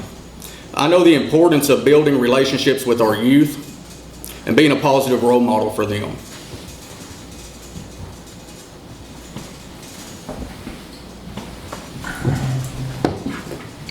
Question, please. How many years of law enforcement experience do you have, and how do you feel that that makes you a qualified candidate? Currently, I have 26 years of law enforcement. That 26 years of law enforcement has all been achieved and served here within this community. Like I mentioned before, I've not jumped around from job to job. I've stayed here and continued to use that experience to further my career serving you. I started after 4 years serving in the Army as a combat engineer. When I got out and came home and decided to raise my family here, I had a buddy shove a application into my hand, and he said, they're needing somebody in the jail. And I said, I don't know that I want to do that. I hadn't really thought about it. I was young. I wasn't sure what I wanted to do after my military service. But I said, what the heck, I'll fill it out, I'll turn it in, they may not even call me. Well, Bill Oaf was a jail administrator. He called me. He had me come in Saturday and he interviewed me, and he said, "Eric, you're related to a lot of people in this county." He said, "Are you going to have a problem doing your job?" And I said, "No, I won't." I said, "If they get themselves in trouble, they're going to be responsible for their own actions." And to this day, I have stuck with that. I've had several family members that has been arrested in my jail, and I have not intervened in any way. I allow them to serve their time, be responsible for their actions, and post their own bond. I won't even talk to them when they're in the jail. They've requested to speak to me, and I do not talk to them. The message I relay back to them is, when you get out, you can come talk to me. Now, that 26 years includes everything from being a jailer for 4 years, being a transport officer, a bailiff. I was a part-time deputy. I worked for the city of Shirley when Scott Bradley was sheriff. We got paid to work over there on off-duty time. I worked for the Corps of Engineers. All my time after that has been as a full-time officer, all the way up to an investigator that I retired from and then ran again for sheriff and got it. I want to continue to do that for you.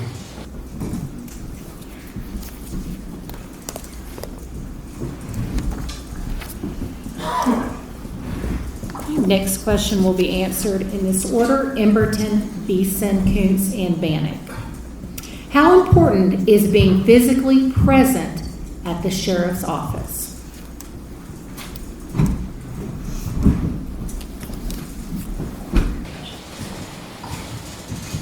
How important it is to be physically present at the sheriff's office.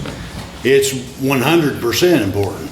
And whenever I first went into office and doing the things that we needed to do to change that, I remember our first year to 2 years, the time frame that I was there was from about 6:30 in the morning till about 6:30 or later in the evening, in order for us to get everything back in line there.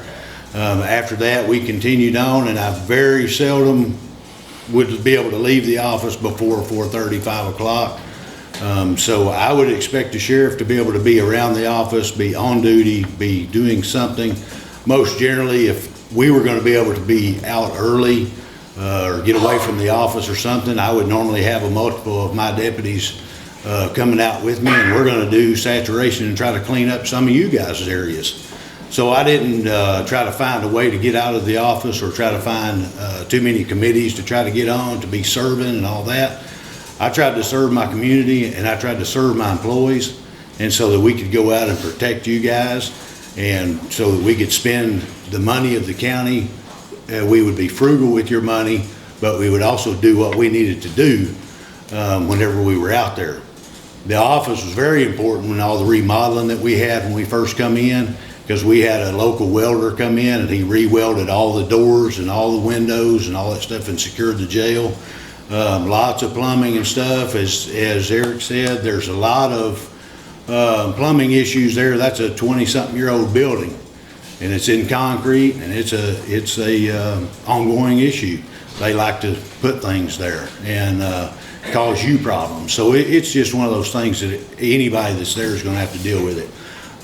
But in all of our remodeling of the front office, trying to get it to where my employees wasn't having hives and having breakouts on their neck and stuff, we had to change carpets and all kinds of things to do all that. So a lot of hours, and you can ask my employees, I spend a lot of hours there or with them, and I will continue to do that.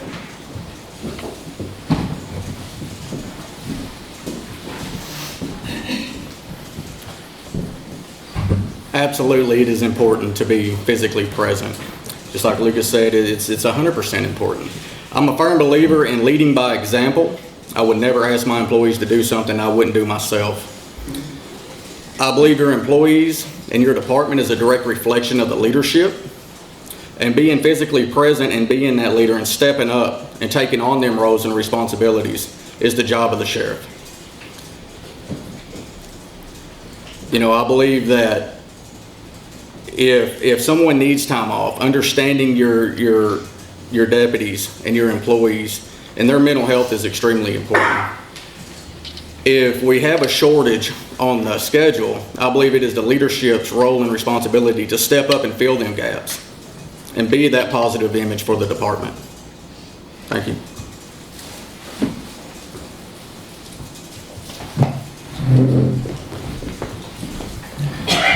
being physically present at the sheriff's office as a sheriff is one of the most important things as your job. I'm not an avid hunter. I don't go off to Wyoming or somewhere and hunt for weeks at a time. I don't disappear and leave the office empty. I am there every day.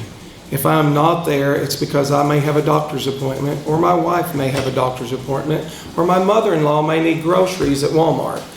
But other than that, I'm there every day. The first year in office, my wife told me at the end of that year, she said, "You're going to take vacation. You're going to spend time away from that office and spend some time with your family." She made me take vacation the second year, and I did. And it was needed. When I first went to district court and got to talk with Judge Carnahan, one of the things that sticks in the back of my mind is he said, "Hi, it's good to meet you. I haven't met you." He said, "But I will say this. It's a great thing to know that we have a sheriff that is at the sheriff's office." And that was one of the things that I made sure that I do, even at the risk of cutting my family time short. When they need me, I come help them. I do whatever I can. I help out anybody that needs help. But when I take a pledge to serve a department, a county, I'm going to be there. I'm going to be there every day unless something else pulls me away. So I think that's one of the most imperative things, is that your sheriff needs to be there. He needs to be available. It needs to be to the point where when people call you or they show up and they say, "Is the sheriff in?" I come to the door and they say, "Can I meet with you? Can we set up a meeting?" And I tell them, "Come on in." And they're like, "Right now?" "Yeah, right now. I'll make time for you." It's important to be there.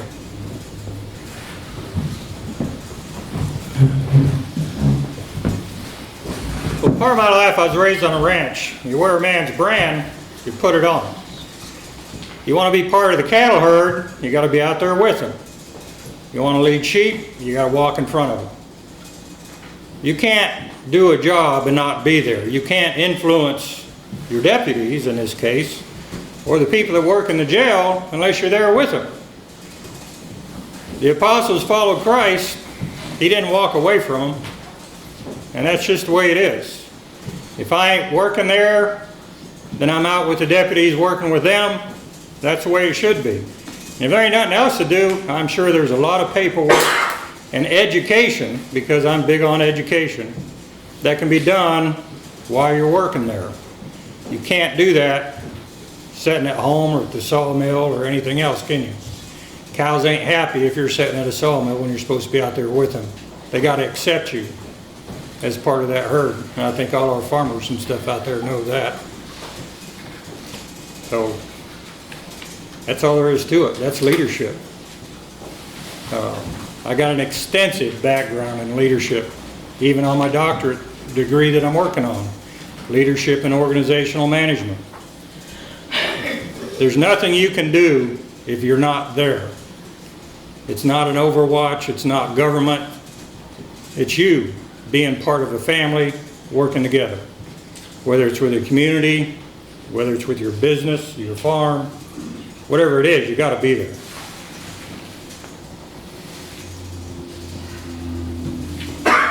Is that everybody?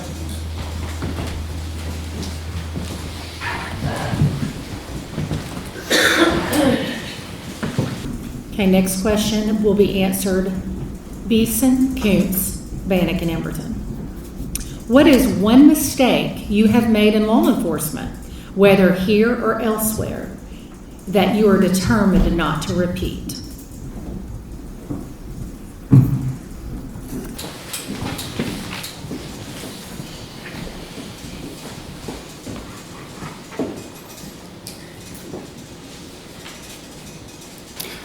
One mistake that I've made in law enforcement that I'm determined not to repeat is full transparency.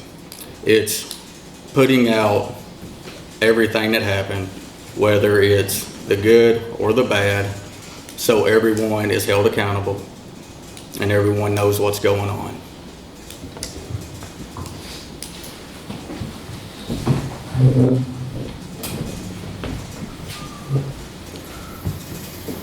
This one here is kind of hard to articulate, but I'm going to try. And it's kind of a sore subject because of the way it has been interpreted. One of the mistakes that I have made in law enforcement that I don't care to repeat is at the risk of embarrassing myself and my entire department, I went to the aid or rescue of a Van Buren County resident that was being harassed by an agitator.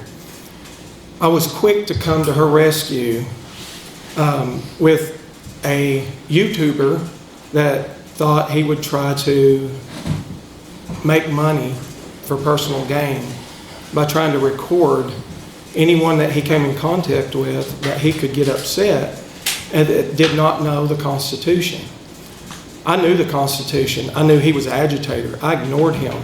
I dealt with him like I would a 5-year-old. He went yeah, yeah, yeah, and I went yeah, yeah, yeah. I would never make that mistake again, because the most important thing I've learned over the years is to compose yourself, and if you don't have anything good to say, don't say it at all. The Constitution I hold dear. The First Amendment says it protects your right to your freedom of religion. It protects your freedom of speech. It also protects the press, the freedom of the press. It will actually not only protect those rights, it also gives you a chance to express your grievances to the government for redress of grievances. Second Amendment, I stand firm on. It's protecting your gun rights. The Third Amendment, a lot of people forget that one. It actually protects you from soldiers quartering into your home. The Fourth,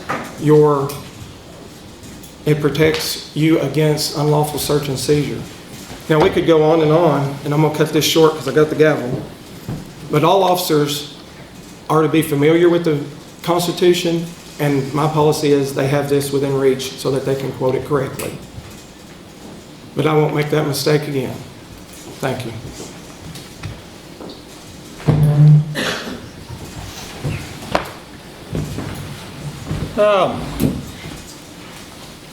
That's hard put. If I was to make a mistake, or said that I made a mistake in law enforcement, I would fault myself in leadership. Because when I was a young leader, my leadership was so strong that some of the men would have done some really bad things just because they thought that's what needed to be done. And that was in the Marines. And I told myself that no man should have that much power over somebody else. And I backed off on leadership a long way. Put me in a big hole. I didn't understand everything there was about leadership. I do now. I spent an entire 30-some years, 40-some years studying leadership and all the principles that God put with it, and the three most important things about leadership that it takes. That's judgment, justice, and mercy. And most leaders don't know those three things. The 13 leadership traits in the Marines, those all fall in there. And they also come out of the Bible, because that's exactly the kind of leadership that God wants. As far as any other mistakes, I keep my education up and I keep learning. I hope I don't make them mistakes, but it is possible.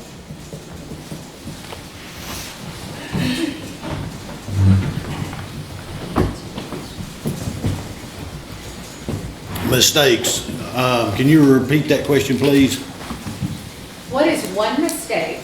You don't have to reveal more than one, because the question only says one, so you're good. Have you made in law enforcement, whether here or elsewhere, that you are determined not to repeat? Well, first of all, I would probably have to say daily. I make mistakes daily, but I have a Savior that forgives me of that, and we move on. Now, in law enforcement, I've made a number of mistakes in law enforcement. I guess my one that I would pick would probably be whenever I was elected sheriff in 2018, probably would be my hiring process. I probably let my personal feelings get a little bit too close in one or two of my hires, and it come back to bite me. And I realized that, and when the Lord tells you no, it means no. And it can get real serious when you make those type mistakes. But I did it, and I take full responsibility for it. The administration that I worked with and that worked for me, I have told them and set them in my office, and I told them, that's my mistake. I did it. I made the hire. That's my fault. And I got all you guys involved in this whole federal lawsuit. It was a federal lawsuit that was dismissed after we got it done. But I made that mistake, and I owned it. And I went through my depositions, and they had to too, and I felt bad for them because I've been through that stuff. That doesn't bother me. But people working for me had never been through it. That was what bothered me more than anything. They had to endure that because I made a mistake. Don't do that again. We made a different hiring process, so we corrected it.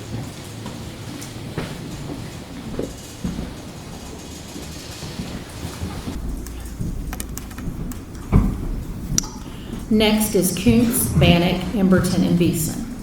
What specifically qualifies you to manage a sheriff's office with sworn deputies, civilian staff, a jail, and a multi-million-dollar budget?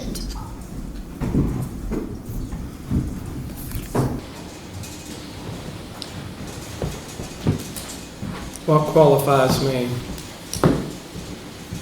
My experience, my dedication of 26 years as a law enforcement officer, the current 3 years that I have as your sheriff, operating budgets, operating the jail.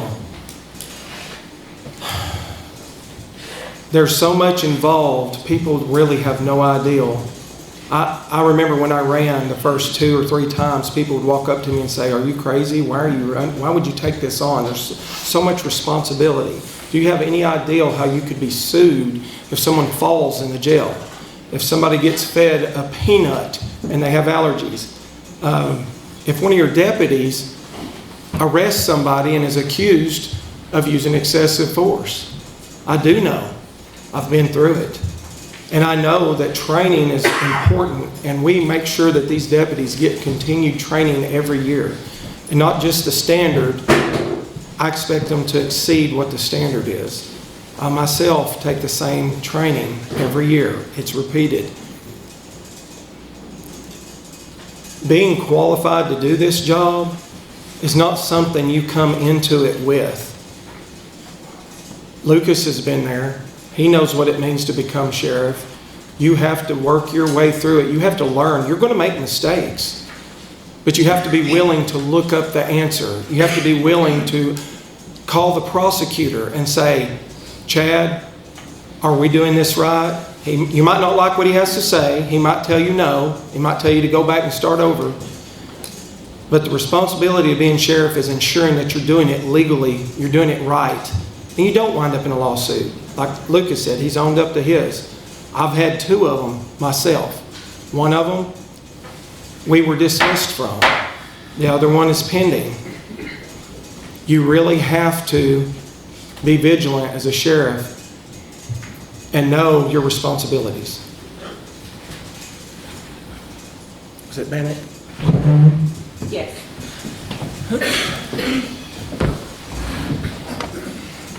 Well, foundation law enforcement leadership demands character, competence, courage, compassion, and commitment. I think I followed all those things most of my life. I've worked 15 million budgets for the state of Arkansas. I'm a business owner. I've had startup businesses. I've showed students here, Clinton High School, how to make $1 million with $1 starting out in business. It is possible. I've handled programs for the VA, other government agencies that I wrote up, started, successfully ran. Saved the VA $32,000 a month on a program in the second largest building that the U.S. owns down in Houston. Mental health program. I've handled programs for the Marine Corps. Some of the toughest criminals you will have is the United States Marine that's gone bad. Successfully. Saved my life actually doing that, because my unit left me there to take care of that program while they went and lost their lives at Beirut. I've been doing programs and helping people all my life.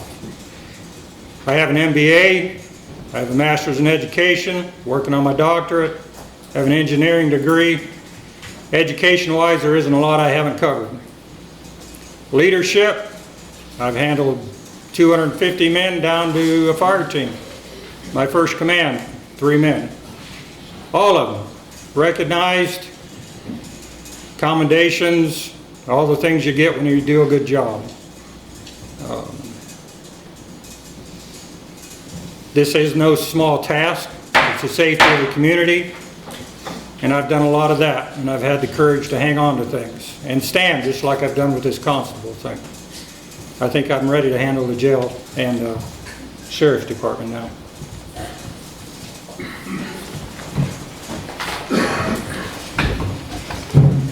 Can you repeat the question, please?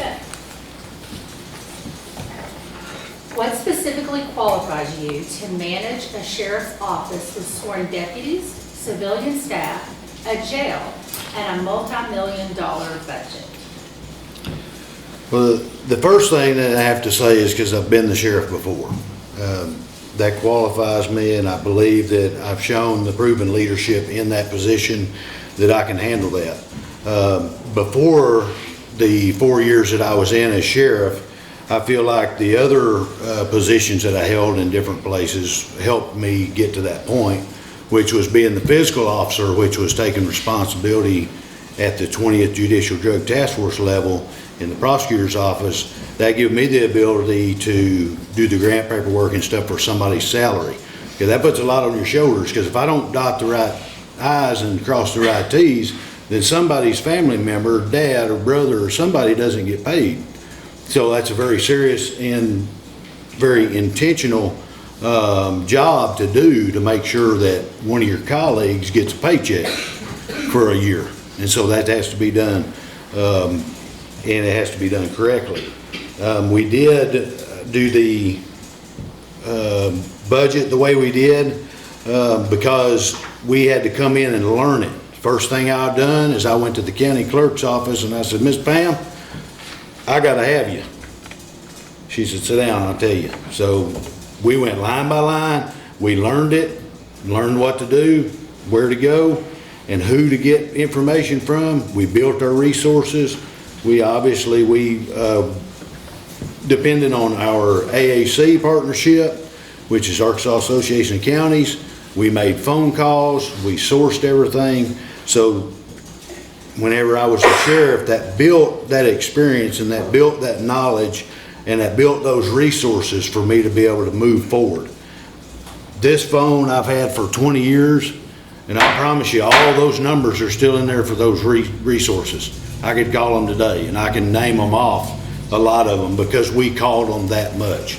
But I believe that I have the experience and the time in to be able to take care of our sheriff's office like I did before and like I will do in the future.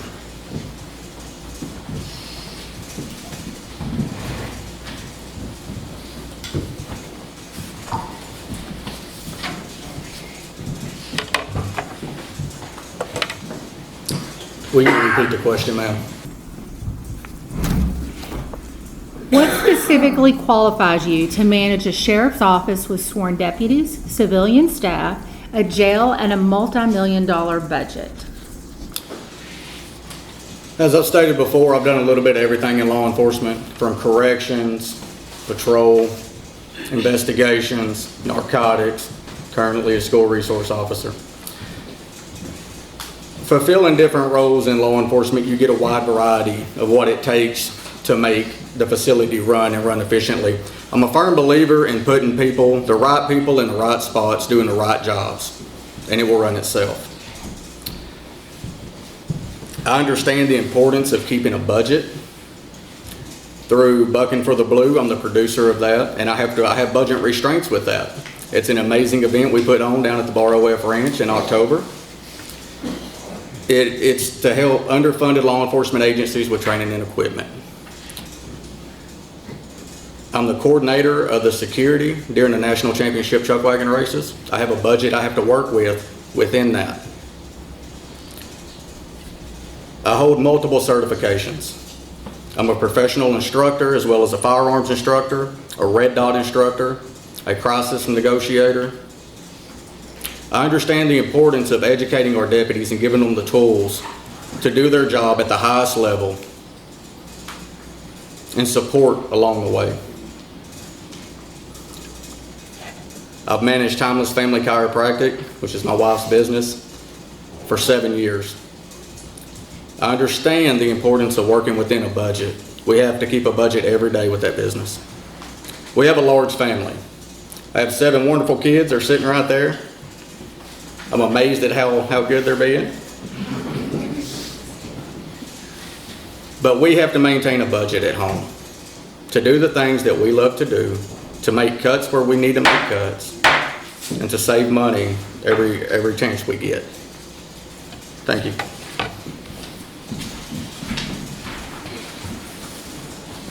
So I know we're getting close on time, and I know people are gonna watch, but I asked Security a little bit more time on the radio, if y'all are willing to stay, so we can do a couple more questions. So if y'all are willing to stay, just raise your hand so we don't get loud.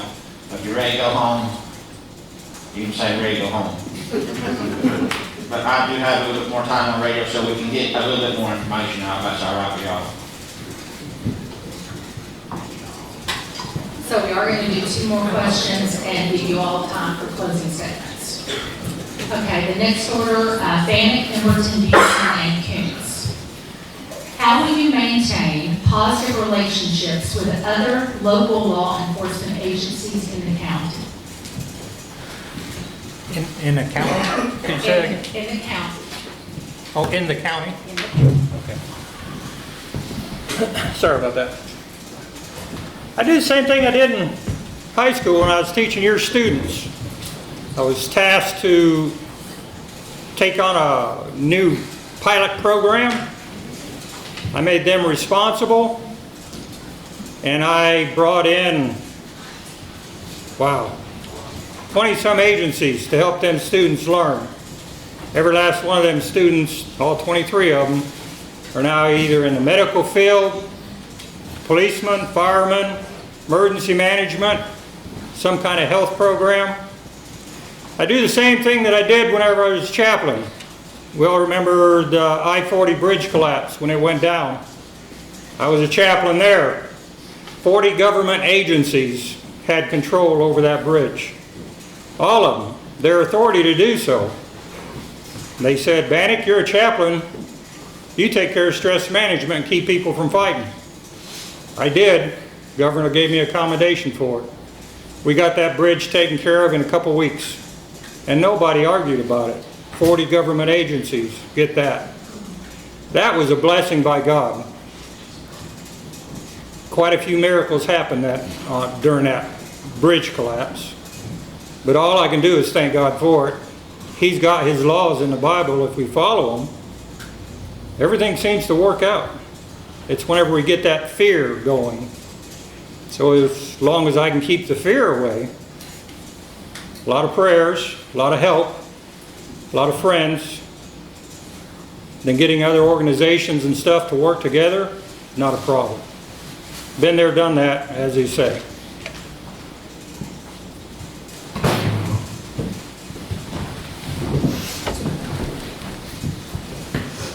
Can you repeat the question, please? How will you maintain positive relationships with other law enforcement agencies in the county? I think it'll be pretty simple. It'll be like we did before. I remember when I was sheriff before, we had lots of training together. I know that the chief at Clinton Police Department, he put on our part-time too. deputy training. We had a lot of people get trained there. We done some jail standards training, and they would do our OC spray training, tasers training. We also had the mayor and them set up for some marijuana training whenever they were legalizing, and everything was changing there with the marijuana cards and all that kind of stuff. The mayor opened up the airport for us and allowed us to train over there for all the departments with Clinton, Damascus, Fairfield Bay, anybody else that wanted to be involved there.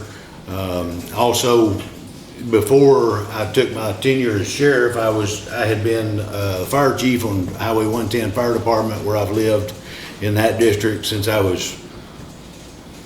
ain't gonna tell my age, long time ago. Anyway, early 90s. But anyway, I've been there for a long time there, and then I finally got the opportunity to serve in that area. So I have a passion in my heart for the fire departments and the fire chiefs and what they go through in the middle of the night and going back and forth, and the ambulances and trying to get in and get out. And I know this last few days reminds everybody a lot of those problems because they've been seeing it and they've been having to deal with it. That's a hard thing to do. So I think it's pretty simple to work with the other departments south of the county. One of my good buddies is employed down there in Damascus, so that's not a problem. Got a lot of friends up here. I did have a lot of employees. I say a lot of employees. A couple of employees out of the jail that got to move on to Clinton and become police officers. So I think the opportunity to work well with other departments as far as law enforcement, fire department, and your medical teams I don't think there's a problem there.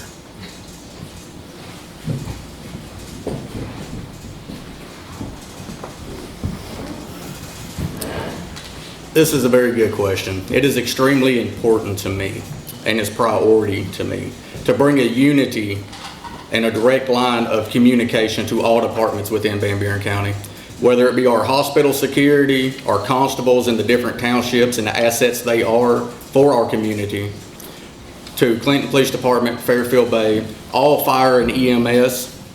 They should have a direct line of communication to the sheriff's office, and they should know if they need help, help is coming. There should be open training for each entity within Van Buren County. That way we're all on the same page working towards the same goal. You know, I would say a lot of people, it's common sense, right, to work with the different agencies within Van Buren County, because the same problems that Clinton PD has is the same problems we have out in Van Buren County. Same problems at Fairfield Bay, the same issues we have. It's important to build that trust and form that relationship, because if there's something that we need at the sheriff's office, chances are a neighboring department has it. Or if there's something that they need, we could reach a lending hand and offer it. I'm really big on training. I don't think that we can get enough of it. Our fire and our EMS, they're in a lot more homes than we are as deputies.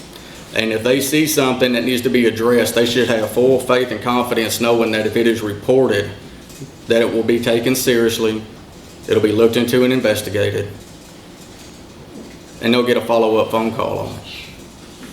That is the purpose of working together to benefit Van Buren County.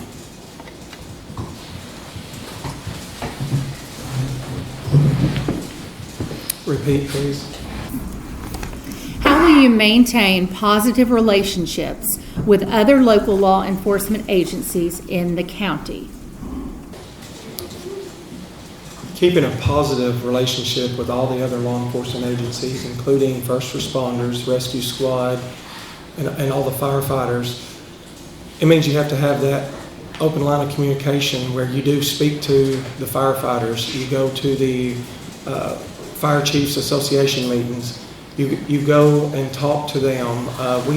We actually started under my administration a new Van Buren County Fire Investigator program. Cal Mitchell heads that up. He's a reserve deputy for my department, and he operates under our authority out in the county. He works with all the fire departments to ensure that if there is a fire that needs investigating, he's trained to do that. We also have another officer that was full-time. He's part-time. Logan Denny, he also is on that team. We work hand in hand with other local law enforcement agencies. I worked many years with the chief of police, Jay Murdoch, when I worked at the city police department. We have a great working relationship. Will Baser, that's down at the Damascus Police Department, he's the fire chief. We work well together. He comes by our department sometimes daily. He lives in Clinton, so he stops by. We sit down and we talk. We discuss any problems that there might be. We openly discuss issues. Jackie Sykes, he's the chief of police at Fairfield Bay. He actually, and some of our constables have actually signed a mutual aid agreement. That's one of the most secure ways to ensure that you're going to work together. I have had some that have refused to sign mutual aid agreements, but I still would like for them to come and sit down and talk with me so we could work that out. I think that open line of communication for a positive working relationship is very important, and I work daily at it.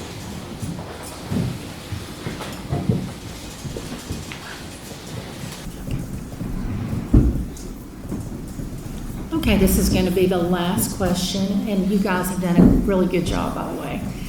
All right, the order for this question will be Emerton, Beeson, Koonce, and Bannick.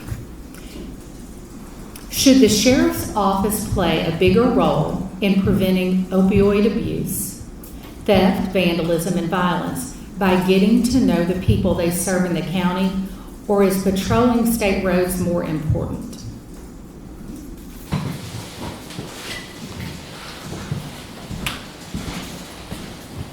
I don't think I need my glasses for this one, because I think everybody pretty much knows where I stand on it, and if you don't, I'm fixing to tell you. So first thing that I look at is Highway 65 is not our responsibility as a county sheriff. Yes, are we going to be out there occasionally and see something and we're going to make a stop? Yes, you're going to see us there. Do I need to police Clinton Police Department and the Clinton city limits for the chief of police of Clinton? No, I do not. What I need to do is I need to have my deputies out serving these citizens that live out in the county. They live down at Fairbanks, they live out at Allred. Matter of fact, we know why we need to be at Allred just from a couple of days ago. Over at Shirley, all the way up Highway 9, we go almost to Rushing up there.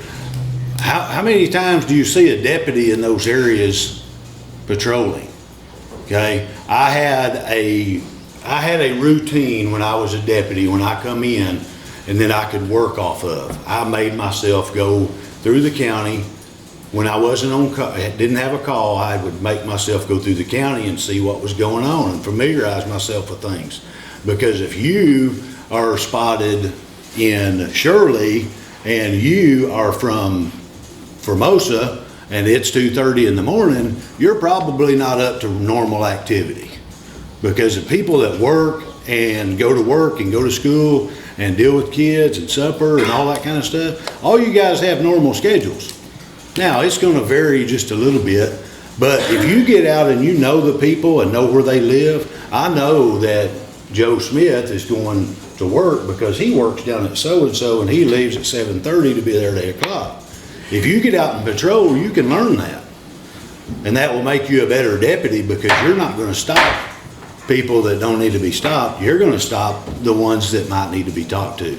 So yes, the rural areas need our help, whereas the locals will take care of their own. And the state will take care of Highway 65.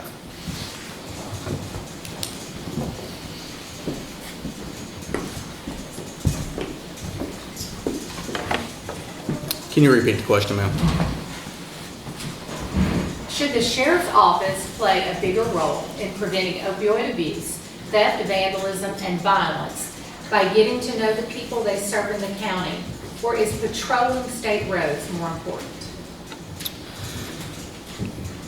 You know, I believe it all goes back to the foundation of law enforcement, which is community-based policing. It's getting our deputies off of Highway 65 out in the rural areas of our communities, being seen. Presence is everything. If you see one of my favorite things to do as a law enforcement officer is to stop and talk to people. It's building them relationships, and you'll be amazed at the things that you will learn by just stopping and talking to someone. You know, it's no surprise to anyone in here that we have a drug problem in Van Buren County. And I'm very blessed with my family. We're a big rodeo family. We're blessed to rodeo all over the place. You know, as far as Des Moines, Iowa. And I'm a talker. I love to talk to people. Most people know Clinton, Arkansas. They know Van Buren County. To some, it's known as the foothills of the Ozarks. To some, it's known for the home of the national championship chuck wagon races. To most, it's known as the meth capital of Arkansas, and that's a problem. That's why we need the direct lines of communication with our assisting agencies and assisting departments within Van Buren County. And that's why you build them relationships through community-based policing and community education. That way, if Miss Black calls and says, my neighbor Bob is selling dope, she should be asked, okay, why do you think that? A, B, C, and D. She should have full faith and confidence knowing that her complaint was taken seriously, it was documented, it's being looked into, investigated, and she'll get a follow-up phone call on it. That follow-up phone call might consist of, hey, we're not seeing it right now, but we're aware, we're going to keep an eye out. Or, hey, you're right, we're going to take care of it. You see on my platform where I have aggressive narcotics approach. A lot of it's been taken out of context a little bit. That is targeted approach for them problems just as I described. Thank you.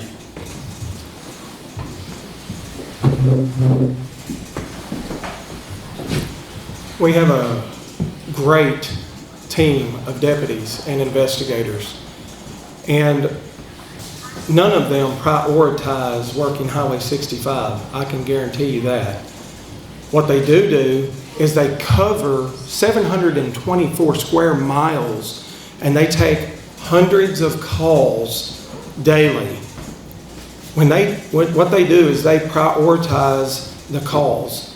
And yes, you will see deputies on Highway 65, but it's the only way to get from Clinton to Denard. It's the only way to get from Clinton to Fairfield Bay. We have to be on 65 just as much as we have to be on county roads. You cannot say that these deputies need to get off 65, and I'm going to tell you why. A lot of the arrests we make are on 65 to and from, whether it's the Corps of Engineers going to the lakes and the parks and patrolling. They will make traffic stops in between, because if they see it, their sworn duty is to uphold the law. They can't look the other way and say, well, happened on 65, I need to keep on going. Our deputies will work hard no matter where they are at, and they will work hard for the people in the community. When it comes to drugs, we have great investigators that work hand in hand with probation and parole. They go out, we've made drug busts. We post that on our Facebook page. You're welcome to flip through that at any time. You can see what we've been doing. You don't see a bunch of posts about speeding tickets on 65, I promise you that. But I will say this, we secured grants and we got 4 new radars. And I'll tell you why, it wasn't for Highway 65. We got complaints of people speeding on the new road. We got one man that went out to check his mailbox and was hit by a car, and he died. And the people that lived on the new road asked us to get those radars to slow down people. It's necessary. We don't have to write tickets all the time. We write as many warnings as we do tickets. But it's imperative that we do everything, not focus on one thing. Not just drugs, not just thefts, all of it, every day. Oh, drug dealers, drug addicts. It's a big hole they get stuck into. My brother and sister got stuck into it and died that way. I got personal experience with that. I have 6 mentors since I started this police career. All of them older guys. 3 of them are older than me, 3 of them are younger than me. All of them have been in law enforcement 20, 30 years. And they all said the same thing, you gotta be out there. My chief up there at Diamond City, he wants me out there. Get out there, talk to the people, stop, get out of the vehicle, go, let them know who you are, why you're there. Just talk to them. On the other end, if you don't go out there and patrol, then how are you going to know what's out there? I do 22 and a half square miles as a constable. I try to get it 3-4 times a week. I'm on my own budget. I do what I can. Sometimes at night, sometimes during the day. I wouldn't have caught the opiate dealer that's sitting there on the street corner selling it right out of his car and got him out of my township. The other 3 Searcy County helped me with, got them out of my township. Still a couple of them hiding back out there in the woods, but there's no way I'd have known that if I hadn't have been out there talking to the people patrolling. So, trick question, no. Hard question, no. Complicated question, yes. You got to have both. You got to be out there talking to people, knowing the people. And you can lead these people with drug problems in a right direction. But you got to be out there to do that.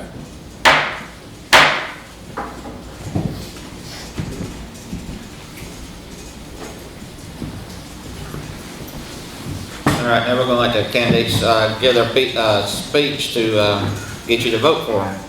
And we're going to go in order to be Matt, and just go down the line since y'all are sitting in line.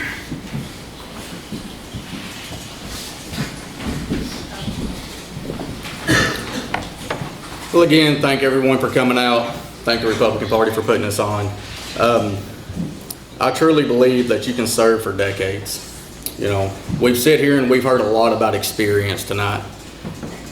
But if policies aren't enforced consistently and the public doesn't trust the process, then experience becomes an excuse, not an accomplishment. They want this election to become about years of experience. I want it to be about performance, trust, and the future of this county. A resume doesn't keep the community safe. It's good, consistent, accountable leadership that does. Van Buren County deserves action, not reaction.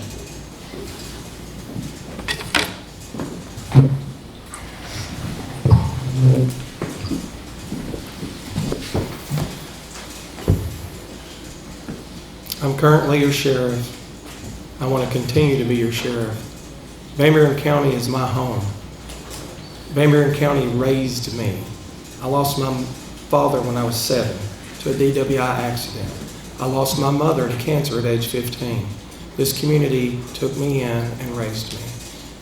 I have a servant's heart, and I choose to serve Van Buren County. It's what my passion is. I work daily and communicate with my deputies. I get them everything they need to do their job, whether it be through a grant or through tax dollars, but we operate within our budget. I want you to re-elect me as your sheriff so I can continue the work I've done. All the improvements we've made at the sheriff's office, all the money we've brought back to the community through grants, your tax dollars that left here. They weren't spent on a bridge in San Francisco. We got them back here and we've spent them here. You re-elect me as your sheriff, and I promise I will continue to do a good job for you. I will always do the best I can every day. Thank you.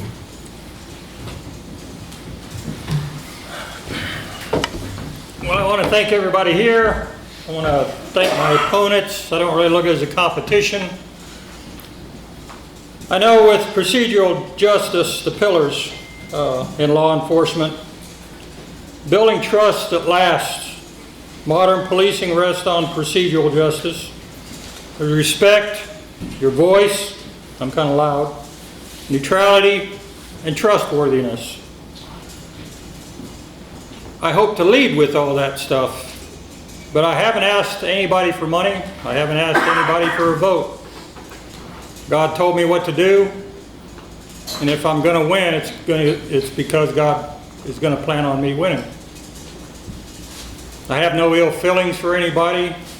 I've got a lot of experience. These old feet have walked a lot of pavement. I think I could do a good job. After going in the Marines at 17, I've been working for the community ever since. 33 years in every form of emergency services there are, and at least 9 years here just directly with law enforcement. If you want to vote for me, go ahead. There's some good guys sitting here. They've all got experience. We all got different kinds of experience. I want you to take responsibility for your vote. And if that's not voting for me, that's fine. Do what God tells you to do. But I've watched this county for 10 years since I've shown up here. The first day I showed up here was with the F4 tornado as a chaplain. Started serving this community then. Your vote, your responsibility for that vote, not saying, hey, this is a football team, we're going to win, but actually taking responsibility, reading what's there, doing what God wants you to do. That's what I want you to do.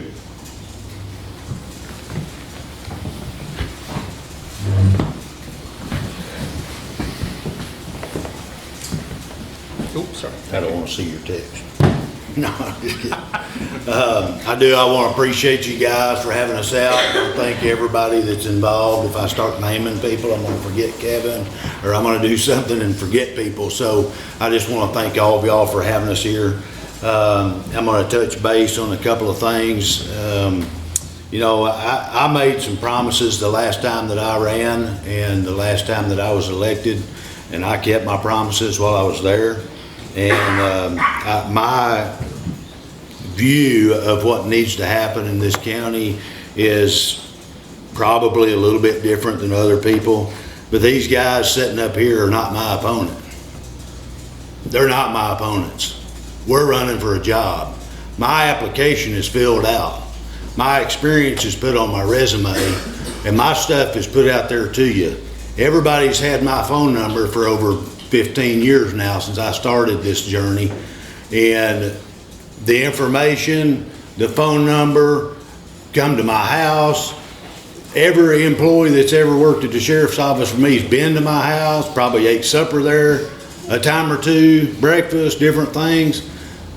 I've filled out this application, I've completed my resume to you, and I want your vote to be your sheriff again. And the reason is so that I can continue what I was doing before and complete it in hopes that I will not have a COVID-19 pandemic interrupt me again. And I will do what I need to do to complete the task and make our sheriff's office better to serve you and protect you. I've got a servant's heart. I'll serve anybody in here any day at any time. But I've also got to protect you. I've got to bring in guys that are going to protect you. I can serve you all day long, but if I can't stand up and protect you, we got a problem. I don't want to have that problem here. I'm protecting every one of you. I need your vote. 27% of the voters in Van Buren County voted when I got voted out last time. We need you to go to the polls and vote Lucas Emerton for sheriff. Thank you.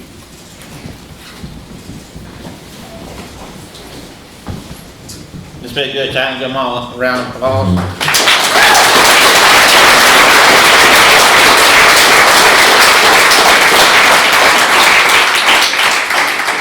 I want to thank all of y'all also for coming out. I know y'all have better things you probably want to do, or especially didn't want to get out in this cold weather. I'm the chairman of the Van Buren County Republican Committee. We meet at the county library at the fourth Tuesday of every month at 6 o'clock. If you'd like to be part of our committee, please come down, visit us, join us, and we need help. We need people that's willing to work. It's hard to put events on when you don't have a lot of people to help you. And we need to do things for Van Buren County because this is what matters. Tennessee, Texas, all the surrounding states don't affect us like Van Buren County does. We got to protect Van Buren County, and we do that by being involved. Thank you very much.